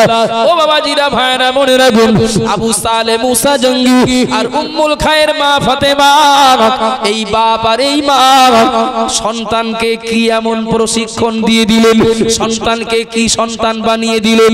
ও তো বড় হুজুর না, ছোট বাচ্চা, মাদ্রাসার ছাত্র, কিন্তু আব্বা মা সন্তানকে কিভাবে তৈরি করলেন। ওই সন্তানের হাতে হাত দিয়ে ডাকাত দলের লিডার আল্লাহর ওলি হয়ে গেলেন। একটু জোরে বলুন সুবহানাল্লাহ। আর একটু জোরে বলবেন না সুবহানাল্লাহ। ও বাবাজিরা ভাইরা মনে রাখুন, ছোট বাচ্চা আব্দুল কাদেরের হাতে হাত দিয়ে টাকার দলের লিডার আল্লাহ পেয়ে গেলেন। 12 বছর বয়স, 13 বছর বয়স, 14-15 বছর বয়স। আমাদেরও বাচ্চাদের হাতে হাত দিলে কিছু পাওয়া যায় না? একটু কথা বলে। আমাদেরও বাচ্চাদেরকেও হাতে হাত দিলে কিছু না কিছু পাবে বলে মনে হচ্ছে। গুটকা পাবে, তেরেঙ্গা পাবে, খৈনি পাবে, বিড়ি পাবে। আব্দুল কাদেরের হাতে হাত দিয়ে আল্লাহ পাওয়া যাচ্ছে, আল্লাহওয়ালা হচ্ছেন। আর আমাদের বাচ্চাদের হাতে হাত দিলে ওইসব পাওয়া যায়। অবদান কার? এ অবদান কার? বড় পীর হুজুরের হাতে, বাচ্চার হাতে হাত দিয়ে, আব্দুল কাদের জিলানীর হাতে হাত দিয়ে ডাকাত আল্লাহওয়ালা হয়ে যাচ্ছে। আব্দুল কাদেরের অবদান যদি হয় 4 আনা 12 আনা অবদান তো তার আব্বা মায়ের। কথা ভুল বলছি না ঠিক বলছি আমি? সুতরাং সন্তান যদি নাফরমান তৈরি হয়, সন্তান নাফরমান হলো কেন? 12 আনা দোষের ভাগ আব্বা মাকে নিতে হবে। তাই আমার কথায় কষ্ট পান, আমার কথা ভুল বোঝেন, আমার কিছু করার নেই। আমি জেনে বুঝেই বলছি, আমি ভুল বলছি না। আবাজান ভাইরা মনে কি দিন, মা বোনেরা মনে রাখুন। ও বাবাজিরা ভাইরা খেয়াল করুন, আমি আপনাদেরকে আর একটু এগিয়ে নিয়ে যাব। প্রিয় নবী মুহাম্মদ রাসূলুল্লাহ সাল্লাল্লাহু আলাইহি ওয়াসাল্লাম নবী আমার জানিয়ে দিলেন, যৌবন কাল আল্লাহর ইবাদতে কাটানোর জন্য ইবাদতে কাটিয়েছিলে কিনা আল্লাহ কিন্তু জিজ্ঞাসা করবেন। আমি বলতে গিয়ে বলেছি, যাদের বয়স পেরিয়ে এসেছে আপনাদের নতুন করে ভাবার আর সময় নেই। কিন্তু আপনারা যদি চেষ্টা করেন, আপনাদের ছেলে, আপনাদের মেয়েদের, আপনাদের ছোট ভাই ছোট বোনেদের এই মূল্যবান সময়টা আল্লাহর ইবাদতে কাটবে এবং তারা আল্লাহর কাছে প্রশ্নের জবাব সহজে দিতে পারবে। একটু জোরে বলুন সুবহানাল্লাহ, আরো জোরে বলুন সুবহানাল্লাহ। ও বাবাজিরা ভাইরা মনে রাখুন, দুটো কথা বলেছি। 3 নম্বরে আমার নবী বললেন, আমার উম্মত উম্মতিরা মনে রাখো, আমি মুহাম্মদুর রাসূলুল্লাহ বলছি, মহান আল্লাহ পাক সব বান্দা, সব বান্দিদিগণ আল্লাহ কিয়ামতের দিন 3 নাম্বার প্রশ্ন করবেন, ওয়া মালিহি মিন আইনা ইকতাসাবাহু। ওগো বান্দা আমাকে জবাব দাও, দুনিয়াতে অনেক টাকার মালিক হয়েছিল, দুনিয়াতে অনেক সম্পদ কামাই করেছিল। ওগো বান্দা বলো, ওয়া মালিহি মিন আইনা ইকতাসাবাহু। ও বান্দা এ টাকা, এ সম্পদ তুমি কোন পথে কামাই করেছিলে? আমার কথা আপনাদের বুঝতে অসুবিধা হচ্ছে নাকি? মহান আল্লাহ পাক সব বান্দা বান্দিকে 3 নম্বরে জিজ্ঞাসা করবেন, তুমি যে সম্পদের মালিক হয়েছিলে এই সম্পদ কোন পথে কামাই করেছিলে বলো। ও বাবাজিরা ভাইরা মনে রাখুন, এখানে এতগুলো মানুষ রয়েছে, আমি আপনাদেরকে জিজ্ঞাসা করছি, একটু দয়া করে বলবেন নাকি আমরা কে কোন পথে টাকা কামাই করি? প্রত্যেকেই নিজের খবর নিজে রাখি কিনা? তবে এই কথাটা আজ থেকে নতুন করে মাথায় নেই যে টাকা যেটা কামাই করছি এ ব্যাপারে আল্লাহকে বলতে হবে, আল্লাহ এই পথে টাকা কামাই করেছিলাম। বাবু, অন্যায় পথে, হারাম পথে, নাজায়েজ পথে টাকা রোজগার করা মানুষের সংখ্যা বেশি না কম? একটু কথা বলেন বাবা। বেশি। যিনি যে পথেই টাকা কামাই করেন, যে পথেই টাকা কামাই করেন,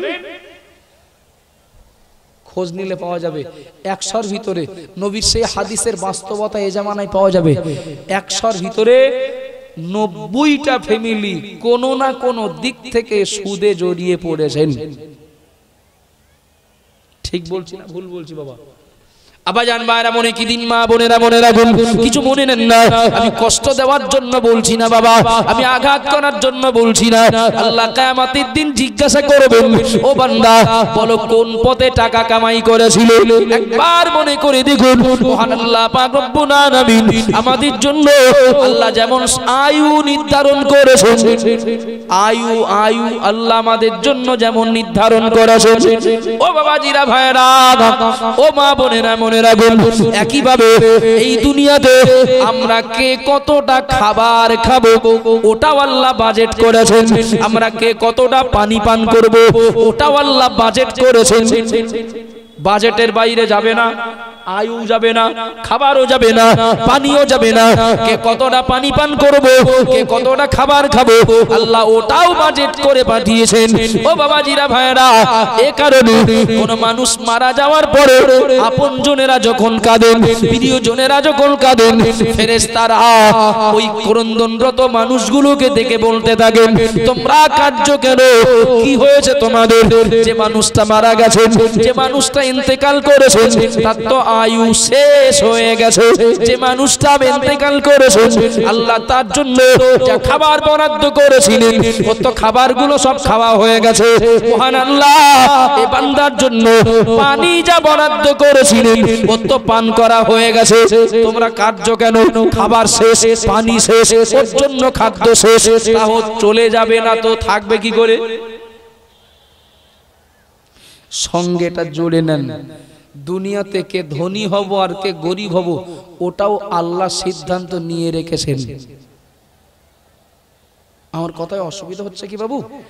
দুনিয়াতে কে ধনী হবে আর কে গরিব হবে সিদ্ধান্তটা কার নিয়ে রেখেছেন? আল্লাহ। আল্লাহ। আমাদের গাড়িতে হাওয়া দিতে হয় 30, 32, 35 একটা টায়ারে। আচ্ছা, কোন দোকানদার যদি বলে হুজুর ফ্রি হাওয়া যতটা লাগে দিয়ে নেন, তাহলে আমার উচিত 100 হাওয়া দেওয়া, টাকা লাগবে না তো। আচ্ছা, হাওয়া দিতে হবে 25, 30, 35, আর যদি 100 দেই, 35 হাওয়া দিয়ে আমি এই পর্যন্ত আসলাম বাড়ি থেকে, আনুমানিক 6 ঘন্টা 5.5 ঘন্টা সময় লাগলো। আচ্ছা, যদি একটা টায়ারে 100 করে হাওয়া দেই তাহলে আর একটু তাড়াতাড়ি আসবে না? কি হবে? হ্যাঁ, হাওয়া কতটা ধরবে ওটা মিস্ত্রিরা জানে, আর মিটার বলে দেবে হাওয়া কিন্তু এই হয়েছে। যখনই ক্যাপাসিটির তুলনায় বেশি দিতে যাব, যে আরেকটু বেশি দেবো, গাড়ি আরেকটু ছড়বে বেশি, পাস্ট হয়ে যাবে না? একটু কথা বলেন, বিশ্বাস করুন বাবা, খুব ঠান্ডা মাথায় শুনবেন। জমিন নরম না? জমিন মাটি মাটি মাটি নরম। আচ্ছা, ওই যে মাটি কাটে একটা যন্ত্র দিয়ে, কোদাল বলে আমাদের ওদিকে, আপনাদের কি বলে জানি না, কোদাল বলে। আচ্ছা, মাটি নরম, কোদাল কি নরম? শক্ত। শক্ত মাটিও যদি কোদালের মতো শক্ত হয়, চাষ হবে? একটু ঝটপট উত্তর দেন না, চাষ হবে? হবে না। কিংবা মাটি নরম, কোদালটাও যদি নরম হয়, চাষ করা যাবে? যাবে না। নৌকা পানির উপর দিয়ে চলে, পানি তরল, নৌকা শক্ত কাঠ। পানিও যদি বলে আমু ওই রকম হব, নৌকার মতো শক্ত হব, তো নৌকা যাবে? চলবে? উল্টে নৌকা যদি বলে আমু তরল হব পানির মতো, তাহলে ও কি কাউকে বা কোনো কিছুকে এক জায়গা থেকে আর এক জায়গায় পৌঁছে দিতে পারবে? পারবে না। বিশ্বাস করুন, তাম দুনিয়াটা পরিচালনা করছেন মহান আল্লাহ পাক রব্বুল আলামিন। তিনি জানেন কাকে কি হতে হবে। সবাই যদি ডাক্তার হয় তো খাওয়া হবে না ডাক্তারের, কথা ঠিক না ভুল? সবাই যদি মাস্টার হয় তো চাষ করবে কে মাঠে? সবাই যদি ভিআইপি নামি দামি কেউ হয়, বাথরুম ঘর পরিষ্কার করবে কে? আমার কথায় কষ্ট পাচ্ছেন বাবা? সবাই যদি বলে প্লেনের পাইলট হব, তো ভ্যান চালাবে কে? টোটো চালাবে কে? সুতরাং এ সব কিছু যেমন একটা সিস্টেমে চলছে, মহান আল্লাহ দুনিয়াটাকে সুন্দরভাবে পরিচালনা করার জন্য আল্লাহ কাউকে দুর্বল করেছেন, কাউকে সবল করেছেন, কাউকে টাকা দিয়েছেন, কাউকে গরিব বানিয়েছেন। সিদ্ধান্ত আল্লাহ। আবাজান ভাইরা, মনে কি দিন, মা বোনেরা মনে রাখুন, ছোট্ট করে একটা কথা বলে রাখি, প্রিয় নবী মুহাম্মদ রাসূলুল্লাহ সাল্লাল্লাহু আলাইহি ওয়াসাল্লাম তিনি জানিয়ে দিলেন আল্লাহ প্রত্যেককে জিজ্ঞাসা করবেন কোন পথে টাকা রোজগার করেছো, তোমাকে হিসাব দিতে হবে। তবে মহান আল্লাহ যার জন্য যতটা বরাদ্দ করেছেন এর বেশি যদি সে কিছু ভাবতে যায় ওর স্বপ্ন পূরণ হবে না, উল্টে ওকে চরম বিপদে পড়তে হবে, খেসারাত দিতে হবে। ইউটিউবে দেখেন, ফেসবুকে দেখেন, যারা জেলবন্দি কটা চাষি লোক, ভ্যান চালান লোক কটা, পুলিশ তাড়িয়ে বেড়াচ্ছে কটা মূর্খ লোকের। একটু কথা বলেন বাবা, কটা মুদিখানার দোকানদারের, কটা চায়ের দোকানদারের, কিছু মনে নেন না। পাপ করলে ভুগতে হবে, পাপ করলে ভুগতে হবে। যখনই আমার টিউতে হাওয়া নেওয়ার ক্যাপাসিটি 30, আমি যেই দিতে যাবো 100 ফেটে যাবে, ফেটে যাবে। আল্লাহ কাকে কতটা সম্পদের মালিক বানাবেন ওটা আল্লাহর বাজেটের মধ্যে। যেই বাড়াবাড়ি কিছু করতে যাবেন ফেটে যাবে, ও লোককে পৌঁছাবে না। আবাজান বাইরা মনে করি এতগুলো মানুষ রয়েছে। ইমাম গাজ্জালি হুজুরের লেখা একটা কিতাব আছে, কিতাবটার নাম মুকাশাফাতুল কুলুব। অনেকের বাড়ি থাকতে পারে, হাফেজ আলেমদের বাড়ি, অনেক নামাজি মুসল্লিদের বাড়ি থাকতে পারে। ও বাবাজিরা ভাইরা মনে রাখুন, প্রিয় নবী মুহাম্মদ রাসূলুল্লাহ সাল্লাল্লাহু আলাইহি ওয়াসাল্লামের ওই হাদিসটাকে মাথায় রেখে কথাটা বলছি, অন্যায় পথে উপার্জন করতে যাবেন না, শেষ পরিণাম কিন্তু ভালো নয়। আবার আল্লাহর কাছে জবাব দেওয়া কঠিন হয়ে যাবে। ইমাম গাজ্জালি হুজুর তিনি তার কিতাবের ভিতরে লিখেছেন, আল্লাহর নবী ঈসা আলাইহিস সালাম একদিন তার একজন উম্মতকে নিয়ে সফরে বেরিয়েছেন। নবী ঈসা আলাইহিস সালাম একদিন তার একজন উম্মতকে নিয়ে সফরে বেরিয়েছেন। ঈসা নবীর হাতে ছিল একটা প্যাকেট, একটা ব্যাগ, ব্যাগের ভিতরে ছিল মাত্র 3খানা রুটি আর একটা পানির পাত্র। ও বাবাজিরা ভাইরা মনে রাখুন, আল্লাহর নবী ঈসা আলাইহিস সালাম উম্মতকে সঙ্গে নেওয়ার সময় বলেছিলেন বেশি লোভ করতে যেও না যেন। কি বলেছিলেন? বেশি লোভ করতে যেও না যেন। হুজুর চলেন আপনার সঙ্গে আসি, আপনি যা বলবেন তাই শুনবো। একদম মনোযোগী হবেন, একটা দারুণ শিক্ষণীয় কথা। ঈসা নবী উম্মতকে নিয়ে হাঁটছিলেন, হাঁটতে হাঁটতে কিছু রাস্তা যাওয়ার পরে বলেন, বাবা ক্ষুধা লেগে গেল যে, রুটি আছে না 3টে, 2টো বার করে তুমি একটা খাও, আমার একটা দাও, আর একটা রেখে দাও, পরে দুজন ভাগ করে খেলি হবে। ঈসা নবীর উম্মত প্রথম পরীক্ষায় ফেল। নবীরও খিদে লেগেছে, উম্মতেরও তো খিদে লেগেছে। তো ঈসা নবী একটা চেয়েছেন, একটা দিয়ে বাকি 2টো রুটি একেবারে খেয়ে পাত্র খালি করে মুখটুক মুছে ফ্রেশ হয়ে কিচ্ছু জানে না বোঝে না ভান করে হুজুরের সঙ্গে হাঁটছে। হুজুর জানেন বলে এখন একটা রুটি আছে, এখন একটা রুটি আছে। ও বাবাজিরা ভাইরা মনে রাখুন, ওগো মা বোনেরা মনে গেলি, বেশি লোভ করার পরিণাম দুনিয়াতেও খারাপ হবে আর আখিরাতে তো হবেই হবে। আল্লাহ নবী ঈসা আলাইহিস সালাম উম্মতকে নিয়ে আরো কিছু রাস্তা গিয়ে গেলেন। উম্মতকে বললেন, বাবা ব্যাগের ভিতরে রুটি আছে, এখনো একটা বার করো, তুমি অর্ধেকটা খাও, আমাকে অর্ধেক দাও, দুজন মিলে একটা রুটি ভাগ করে খাই। এক কথায় বললে হতো, হুজুর খেয়ে ফেলেছি, নেই আর খাওয়ার জিনিস, তো হুজুর সে খেয়ে ফেলেছি, ক্ষুধা লেগেছিল, বলতে মনে ছিল না, আমার ক্ষমা করবেন হুজুর। তা না করে সাংঘাতিক নাটক করতে লাগলো, নাটক। হুজুর রাখলাম তো গেল কোন জায়গায়? হুজুর এই আমার কাছে ছিল প্যাকেট, কে নিয়ে গেল? আমি দেখতে পাইনি তো হুজুর, ছিল তো। ঈসা নবী যা ভাবার তা তো ভাববেন, ব্যাগ তোমার কাছে আর তোমার ব্যাগের তে রুটি অন্য লোক নিয়ে যাচ্ছে, তুমি জানো না? বললি হয়? অল্প কথাই ছেড়ে দিলেন, চলো পাওয়া যাবে না যখন, তা চলো হাঁটতে লাগো। ও বাবাজিরা ভাইরা মনে রাখুন, আপনার বাড়ি কিতাব থাকলে খুলে দেখে নেন। ইমাম গাজ্জালি রাহমাতুল্লাহ আলাইহি হুজুর লিখেছেন মুকাশাফাতুল কুলুব কিতাবের ভিতরে, নবী ঈসা আলাইহিস সালাম উম্মতকে সঙ্গে নিয়ে এবার এগিয়ে যেতে লাগলেন। কিছু রাস্তা যাওয়ার পরে দেখতে পেলেন বিরাট চওড়া একটা নদী পড়ে গেল। ও বাবাজিরা ভাইরা মনে রাখুন, ওই নদীটা দেখার পরে ঈসা নবী দেখলেন, উম্মতও দেখতে পেলেন, নদী পারাপারের জন্য কোনো ব্রিজ নাই, কোনো নৌকা নাই, নয়। হুজুর করলেন কি, আল্লাহ নবী ঈসা উম্মতের হাতটা ধরলেন, উম্মতের হাত ধরে নদীর পানির উপর দিয়ে হেঁটে নদী পার হয়ে গেলেন। একটু জোরে বলবেন না, আর একটু জোরে বলবেন না। নদী পার হয়ে গেলেন, নদী পার হয়ে ওপারে গিয়ে বলছেন, ও আমার উম্মত, উম্মত বড়, আমরা নৌকায় উঠলাম না, ব্রিজেও পার হলাম না, পানির উপর দিয়ে পার হলাম, আমাদের পার করিয়ে দিলেন কে? নবী ঈসা আলাইহিস সালামের উম্মত বলছেন, হুজুর আল্লাহ ছাড়া কেউ পার করাতে পারেন না, আল্লাহই পার করে দিয়েছেন। আল্লাহ নবী ঈসা আলাইহিস সালাম বললেন, তুমি কি বিশ্বাস করো মহান আল্লাহ পার করিয়ে দিয়েছেন? উম্মত বলছেন, হুজুর এই কাজ আল্লাহ ছাড়া কেউ পারেন না। নবী ঈসা আলাইহিস সালাম বললেন, ও আমার উম্মত, যদি তোমার মনে হয়, তুমি যদি বিশ্বাস করো আল্লাহ এত ক্ষমতার মালিক, তুমি ওই আল্লাহরে সাক্ষী রেখে বলো রুটিটা কি হলো। ঈসা নবীর উম্মত মনে করছিলেন হুজুর আবার যখন হাঁটতে বলেছেন তাহলে ওটা মনে হয় পিছনে পড়ে গেছে, ওর খবর আর হুজুর জানতে চাইবেন না। মানে হুজুর সে তো বলেই দিয়েছি, যে কে যে নিয়ে গেল আমি দেখিনি, আমি জানি না। এত বড় সাহস তার, আমার প্যাকেটের থেকে রুটি নিয়ে যাচ্ছে আমার সাথে না বলে।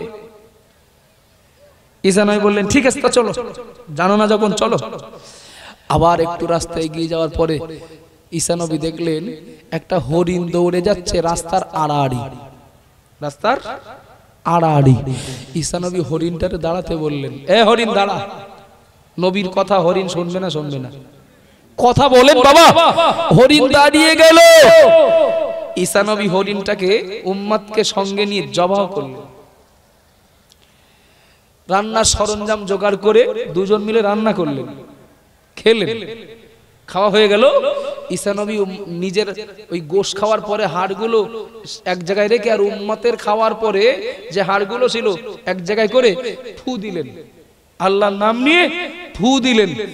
হরিণটা আগের মতো জ্যান্ত হয়ে আবার দৌড়ে চলে গেল। অবিশ্বাস করবেন না, এটা নবীর মুজিজা, এটা নবীর মুজিজা। হাড়ে ফু দিলেন, আবার হরিণ হয়ে গেল। আবাজান ভাইরা মনে রাখুন, আল্লাহ নবী ঈসা আলাইহিস সালাম উম্মতকে বলছেন, বাবা বলো তো, হরিণ তো জবাই করলাম, রান্না করলাম, খাওয়া দাওয়া করলাম, হাড়ে ফু দিলাম আর হরিণ হলো। হাড় থেকে হরিণ কে করেছেন? উম্মত বলছেন, হুজুর আল্লাহ ছাড়া দুনিয়ার কেউ পারেন না, আল্লাহই করেছেন। নবী ঈসা বললেন, যদি তোমার বিশ্বাস হয় এটা আল্লাহই করেছেন, তিনি অনেক ক্ষমতার মালিক, ওই আল্লাহকে সাক্ষী রেখে বলো রুটিটা কি করলে। ঈসা নবীর উম্মত মনে মনে ভাবছে, একটা রুটি খেয়েও তো ভালো জ্বালায় পড়েছি। মানে হুজুর বিশ্বাস করেন, আমি জানি না আপনি নবী, আপনি রসুল, আপনার সাথে মিথ্যে কথা বলা যায় আমি জানি না, একটা রেখে দিয়েছিলাম, কিন্তু কে যে খেয়ে নিয়েছে আমি জানি না। ও বাবাজিরা ভাইয়েরা মনে রাখুন, আমি এই ঘটনা চমকা শোনাচ্ছি না, আমি একটা বিষয় রেখেছি। বেশি বাড়াবাড়ি করতে গেলে, বেশি যদি লোভ করতে যাই, শরীয়তের বাঁধন উপেক্ষা করে, সীমা লঙ্ঘন করে, পরিণাম দুনিয়াতেও খারাপ হবে, আখেরাতেও হবে।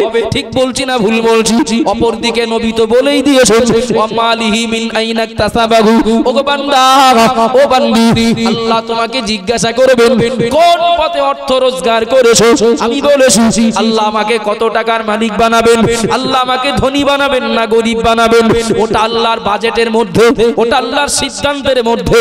আমি নিজে যদি বাঁধন টপকাতে যাই তাহলে পরিণাম খারাপ হবে।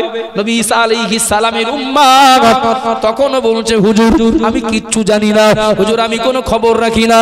আল্লাহ নবী ঈসা আলাইহিস সালাম উম্মতকে সামনে নিয়ে এবার করলেন কি, জমিনে হাত দিলেন, একতলা কাদা তুললেন, কাদা নরম কাদা, একতলা কাদা তুলে তিনি ওই কাদায় আল্লাহর নাম নিয়ে ফু দিলেন, আর মুহূর্তের ভিতরে ওই একতলা কাদা সোনায় পরিণত হয়ে গেল।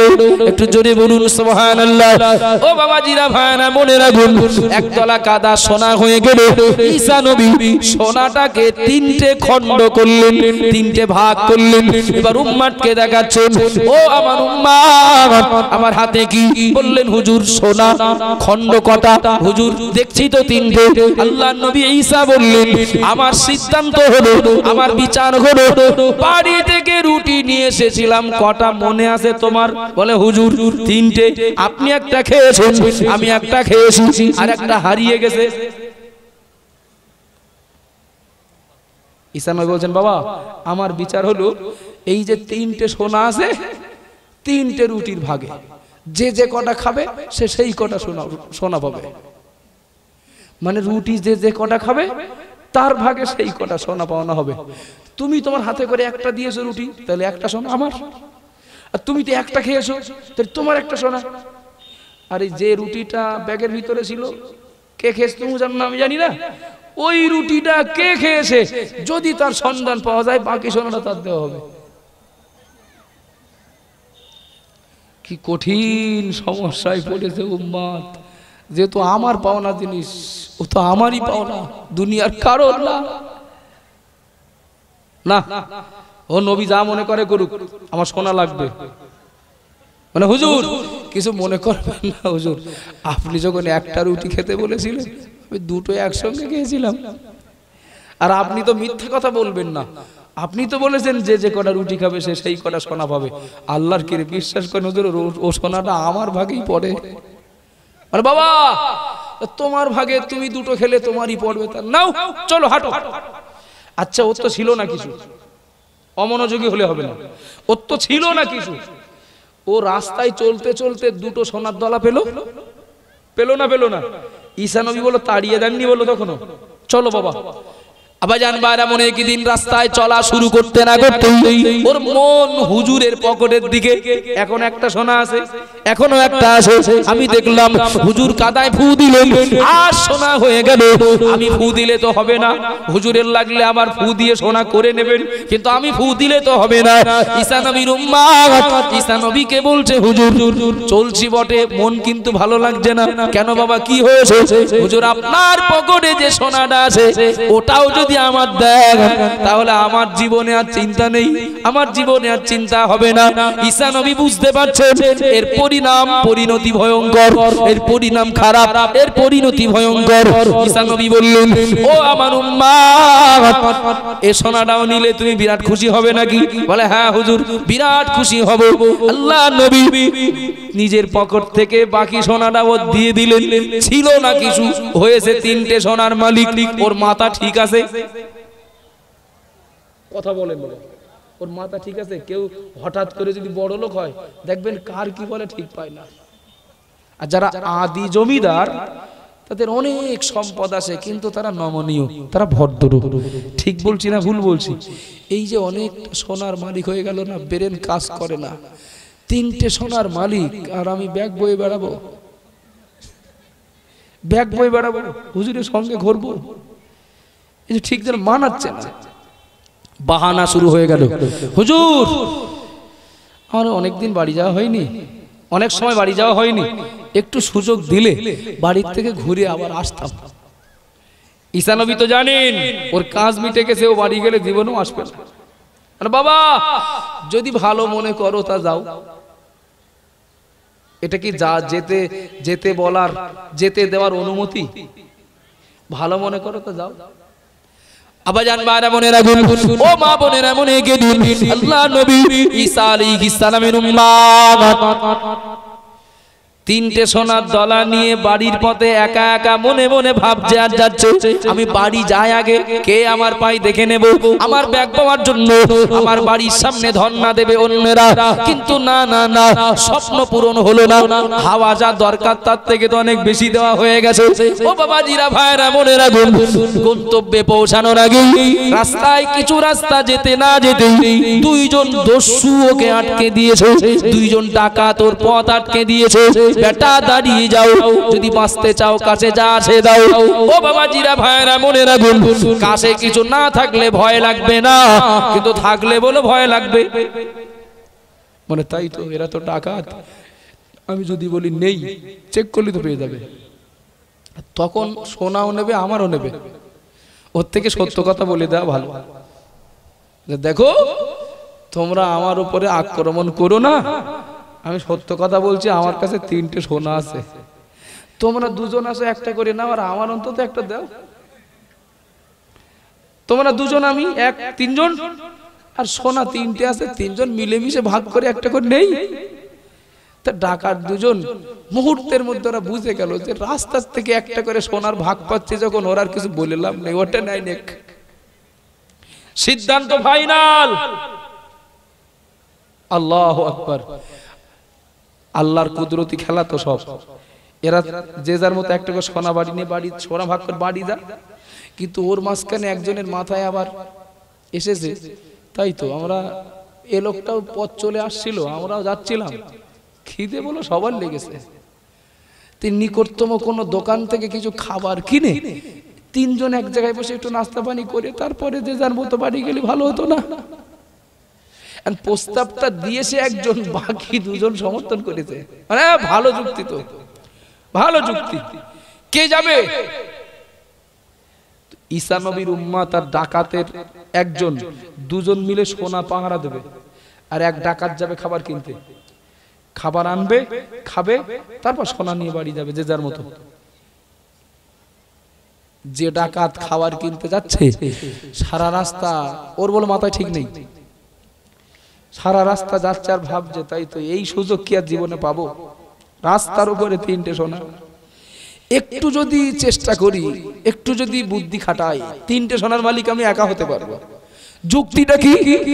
আমার খাবার আমি দোকান থেকে খেয়ে নেব, আর ওদের দুজনের জন্য খাবারে বিষ মিশিয়ে নিয়ে যাবো।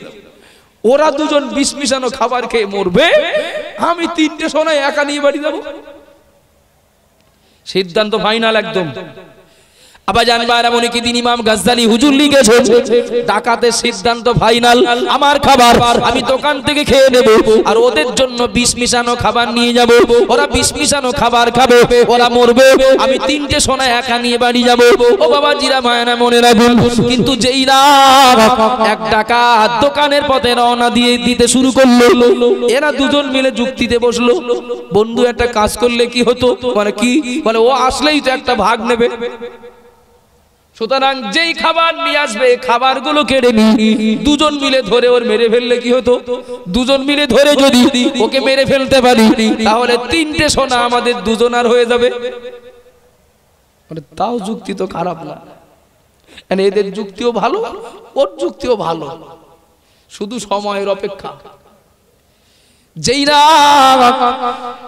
এক ডাকাত খাবার নিয়ে গন্তব্যে ফিরল, এদের দুজনার পূর্ব পরিকল্পনা অনুযায়ী খাবার হাতের থেকে কেড়ে নিয়ে দুজন মিলে ধরে ওর মেরে ফেললো, মরে গেছে। কি আনন্দ! আগে একটা করে সোনা পাচ্ছিলাম, এখন তিনটে সোনা দুজনের ভাগে বেশি। খাবার আনা ডাকাতটাকে মেরে ফেলার পরে এরা দুজন বলছে, বন্ধু ও তো এমনি মরে গেছে, ও তো সোনা আর চাইবে না, এখন ভাগ করলেও তিনটে সোনা দুজনের, একটু পরে ভাগ করলেও তিনটে সোনা দুজনের। তা খাবারটা এনে যখন খেয়ে ভাগ করতে বসে, খাবারটা আনা হয়ে গেছে, যখন খেয়ে সুস্থ হয়ে ভাগ করতে বসবো, এরা দুজন কি সুন্দর করে মজা করে খাবারটা খেলো, এরাও চিৎপাত হলো। ঈসা নবীর উম্মত আর ডাকাত, এক ডাকাত, এরা বিষ মিশানো খাবার খেয়ে মরলো, আর যে খাবার আনতে গিয়েছিল ও আসলেই ওরে মারা হলো। আচ্ছা, সোনা কার কাছে? সোনা কার কাছে? আবার জানবার মনে গেলি একটা দারুণ শিক্ষণীয় কথা, এবং এর বাস্তবতা কিন্তু আমাদের চোখের সামনে ভুরি ভুরি অনেক দৃষ্টান্ত আছে। ঠিক বলছি না ভুল বলছি?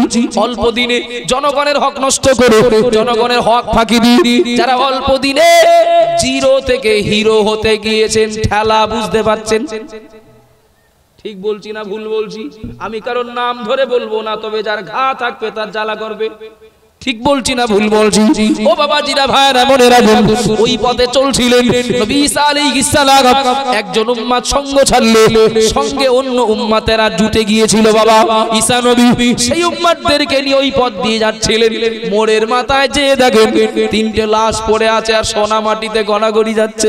ঈসা নবীর উম্মতেরা বললেন, ও আল্লাহর নবী, আল্লাহর সঙ্গে আপনার সম্পর্ক অনেক গাঢ়, আপনি একটু আল্লাহর কাছ থেকে থেকে জেনে বলে দিন, এর তিনটে সোনা মাটিতে কেন আর লাশ তিনটে পাশে কেন? ঈসা নবী কারণ জানেন না? জানেন না? ঈসা নবী তো সব জানেন। এজন্য আদৌ চিন্তা না করে, অপেক্ষা না করে উম্মতদেরকে, সঙ্গীদেরকে বললেন, ও আমার উম্মতেরা মনে রাখো, আমি নবী ঈসা বলছি। এটা আশ্চর্য হওয়ার কিচ্ছু না, এটা একটা সাধারণ ঘটনা, এটা একটা স্বাভাবিক ঘটনা। এই তিনটে সোনা হলো দুনিয়ার সম্পদ। দুনিয়ার সম্পদ, আর দুনিয়ার সম্পদ বেশি টানাটানি করলে কি হয়? ওই তিনটে লাশ তার উদাহরণ। আর কথা বুঝতে অসুবিধা হলো কি বাবা? কে কত টাকার মালিক হব, কে কত টাকা ইনকাম করব, মহান আল্লাহর পক্ষ থেকে বরাদ্দ করা আছে। যেটা আপনার নসিবে আল্লাহ রেখেছেন ওটা আপনি পাবেন। অনেক সময় দেখেন একটা মানুষ একেবারে ছিলেন গরিব, হয়ে গেছেন অনেক টাকার মালিক, ছিলেন অনেক টাকার মালিক, সামান্য একটা রোগ হয়েছে, সে লোকটা এখন নিঃস্ব। ছাড়েন। 3 নাম্বার প্রশ্নের জবাব দিতে গেলে আয় রোজগার করতে হবে চিন্তা করে। আমার কথা বুঝতে অসুবিধা হচ্ছে কি? আয় রোজগার করতে হবে হিসাব করে। আল্লাহকে জিজ্ঞাসা কর, আল্লাহ জিজ্ঞাসা করলে জবাবটা যেন দিতে পারি।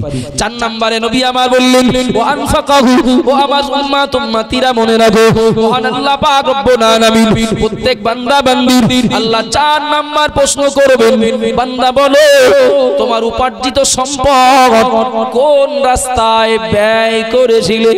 ও বাবাজিরা, ভাইরা মনে রাখুন, আমি টাকা রোজগার করেছি, আমি কামাই করেছি, মানে আমি আমার ইচ্ছা খুশি মতো খরচ করতে পারি না। কথা ঠিক বলছি না ভুল বলছি? টাকা কামাই করেছি, তার মানে এই টাকা ইচ্ছা মতো খরচ করতে পারি না। খরচ করার রাস্তা, খরচ করার জায়গা মহান আল্লাহ বলেছেন, নবীও বলে দিয়েছেন। ও বাবাজিরা, ভাইরা মনে রাখুন, কত মানুষকে দেখি গান বাজনার পিছনে, যাত্রা থিয়েটারের পিছনে, খেলাধুলার পিছনে, রাজনীতির পিছনে হাজার হাজার লক্ষ লক্ষ টাকা খরচ করেন। মসজিদের জন্য, মাদ্রাসার জন্য, মুক্তবের জন্য, কোরআনের খেদমতের জন্য, গরিব অসহায়ের সাহায্যের জন্য। ওই মানুষগুলোর কাছে যখন 500 টাকা চাওয়া হয়, দেন যদি 500, 2000 এর কৈফিয়ত নেন। ঠিক না ভুল? কথা বলেন বাবা। কোন টাকা কোন দিকে গেছে, কোন টাকা কোথায় খরচ হয়েছে হয়তো মনে নেই, খাতায় লেখা নেই। আল্লাহর কিয়ামতের দিন জিজ্ঞাসা করবেন, আর নবী বলেছেন উত্তর না দিলে আল্লাহ বলে পা তুলতে দেবেন না। সুতরাং উপার্জন করব যেমন হিসাব করে, ব্যয়টাও এমন রাস্তায় যেন করি যেন সহজে জবাবটা দিতে পারি, হিসাবটা দিতে পারি। কথা ঠিক বলছি না ভুল বলছি? একদম শেষ পর্যন্ত আমি আর কয়েক মিনিটে আপনাদের একটা মজবুত ধারণা দেব মাদ্রাসার সঙ্গে যুক্ত থাকার, সহযোগী হয়ে থাকার প্রয়োজন কতটা। শেষ 15 মিনিটে বিরাট ভালো বুঝে যাবেন আল্লাহ চাইবে। 5 নম্বরে নবী বলেছেন, আল্লাহ জিজ্ঞাসা করবেন, ও মাজা আমিলা বিমা আলিমা আও কামা ক্বালা আলাইহিস সালাম, বান্দা ও বান্দি, তোমাকে যা জ্ঞান দিয়েছিলাম, জ্ঞান অনুযায়ী কাজটা কতটা করেছিলে? প্রত্যেকের জ্ঞান আসে না নেই? যে লোকটা স্কুলের দরজায় পা দেয়নি, সে লোকটার জ্ঞান আসে না নেই? শিক্ষাগত যোগ্যতা নেই, আক্ষরিক জ্ঞান নেই, কিন্তু আল্লাহ আমাদের সবাইকে জ্ঞান দিয়েছেন না দেননি? একটা হ্যাঁ না বলেন না? দিয়েছেন। যে মানুষটা কোয়াব এরিয়া কাগজে লিখে দিলে পড়তে পারেন না, আচ্ছা ও লোকটা কোনটা 20 টাকার নোট আর কোনটা 500 টাকার নোট চেনেন বলে মনে হয়?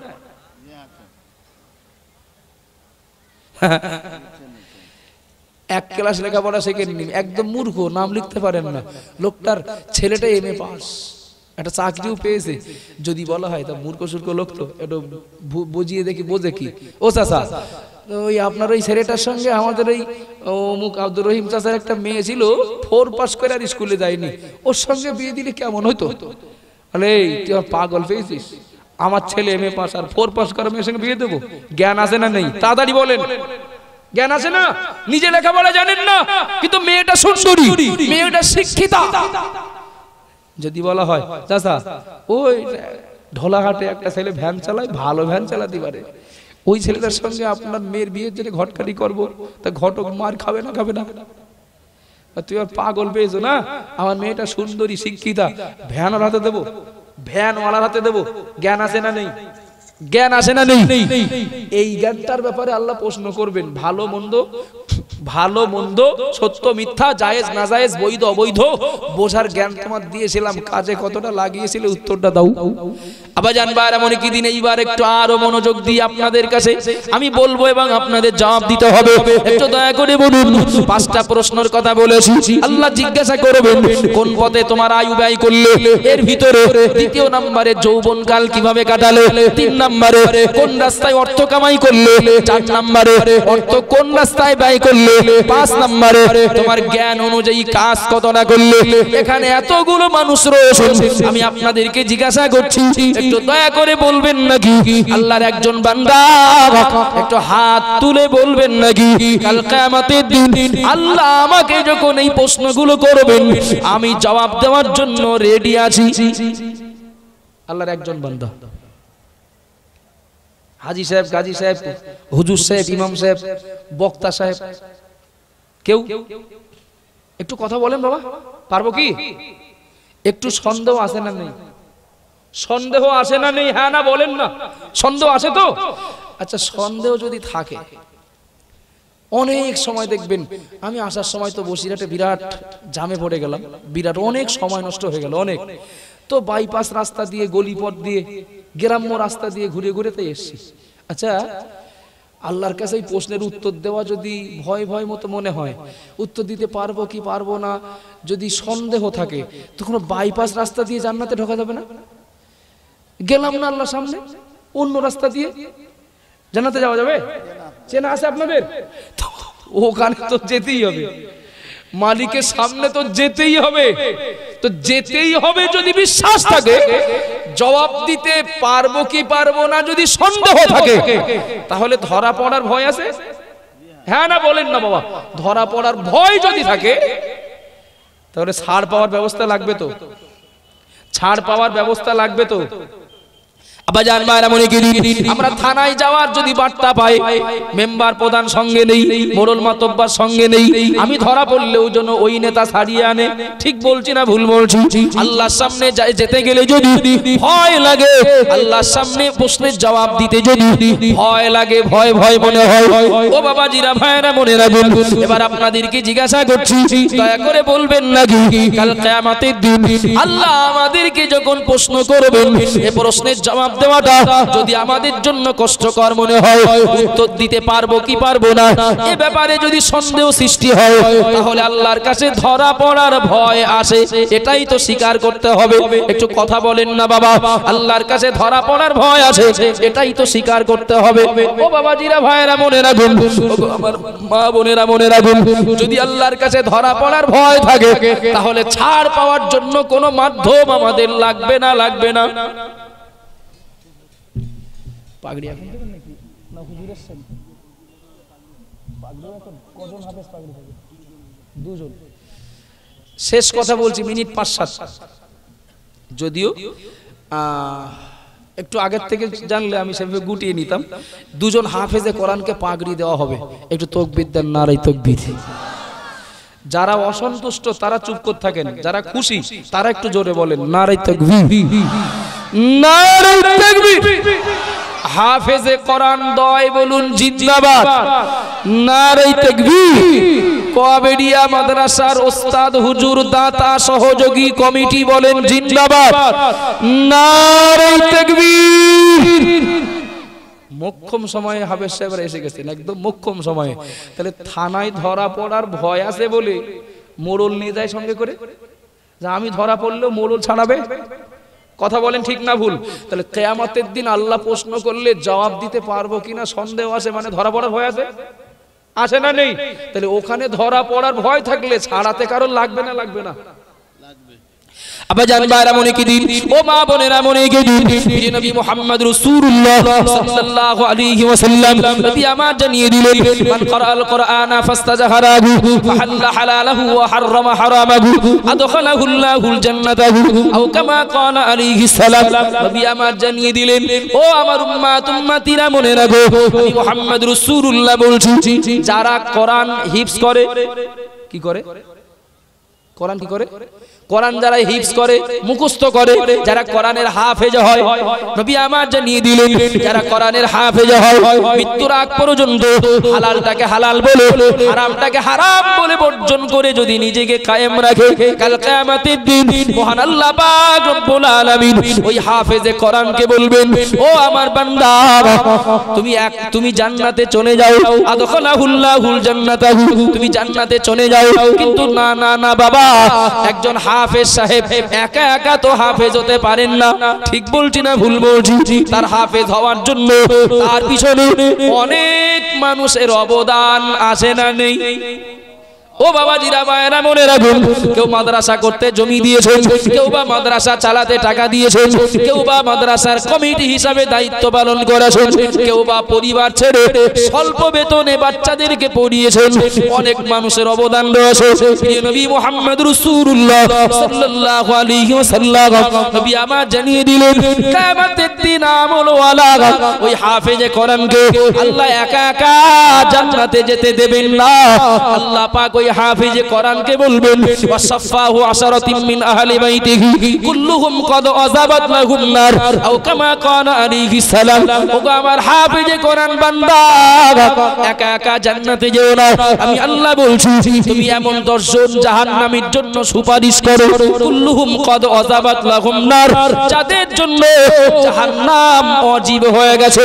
আমি আল্লাহ পাক রব্বুল আলামিন বলছি, আজকের দিনে তোমাকে যেমন জান্নাত দেব, তোমার সুপারিশে 10 জন জাহান্নামীকেও জান্নাত দিয়ে দেব। আর একটু জোরে বলা যায় না? তুমি জান্নাতে যাবা আর 10 জনের জন্য সুপারিশ করো যাদের জন্য জাহান্নাম ওয়াজিব। তুমি দেখিয়ে দাও, তুমি সুপারিশ করো, তোমার সুপারিশে 10 জন জাহান্নামীকে জান্নাত দিয়ে দেব। সুবহানাল্লাহ বলে। শেষ করেছি কোথায়? যদি মন বলে ধরা পড়লেও পড়তে পারি, ছাড়ানোর জন্য বলো, কারণ লাগবে লাগবে না লাগবে না, মাধ্যম অনেক আছে, বলার অনেক ছিল, আমি একটা কথা বলেছি এবং এটাই যথেষ্ট হবে। নবী বলেছেন, আমলকারী হাফেজে কোরআনদেরকে আল্লাহ পাওয়ার দেবেন, জান্নাতে যাও, 10 জন করে জাহান্নামীকে সঙ্গে নিয়ে যাও। কপাল টলে কোনো কারণে যদি আমি আসামি হই, আমি যদি জাহান্নামী বলে গণ্য হয়ে যাই, তবে আমার অন্য দিক থেকে সাপোর্ট আছে।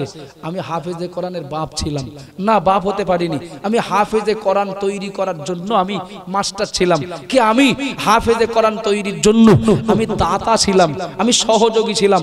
বিশ্বাস করুন, এ কথা দুনিয়ার কারণ নয়, এ কথা আল আমিন বলেছেন, এ কথা as-সাদিক রাহমাতুল লিল আলামিন বলেছেন।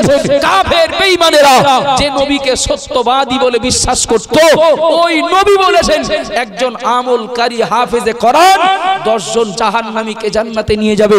আমি কোন কারণে যদি ধরা পড়ি, যেখানে কোরআনের হাফেজ তৈরি হচ্ছে মাদ্রাসায়, আমি তার সঙ্গে যদি একটু জুড়ে থাকি সহযোগী হিসাবে, যদি কোনো কারণ আমাকে আসামি বানিয়ে দেয়, এই হাফেজে কোরআনই আমাকে আযাব থেকে বাঁচিয়ে জান্নাতে নিয়ে যাওয়ার জন্য ওই দিন ওসিলা হয়ে যাবে।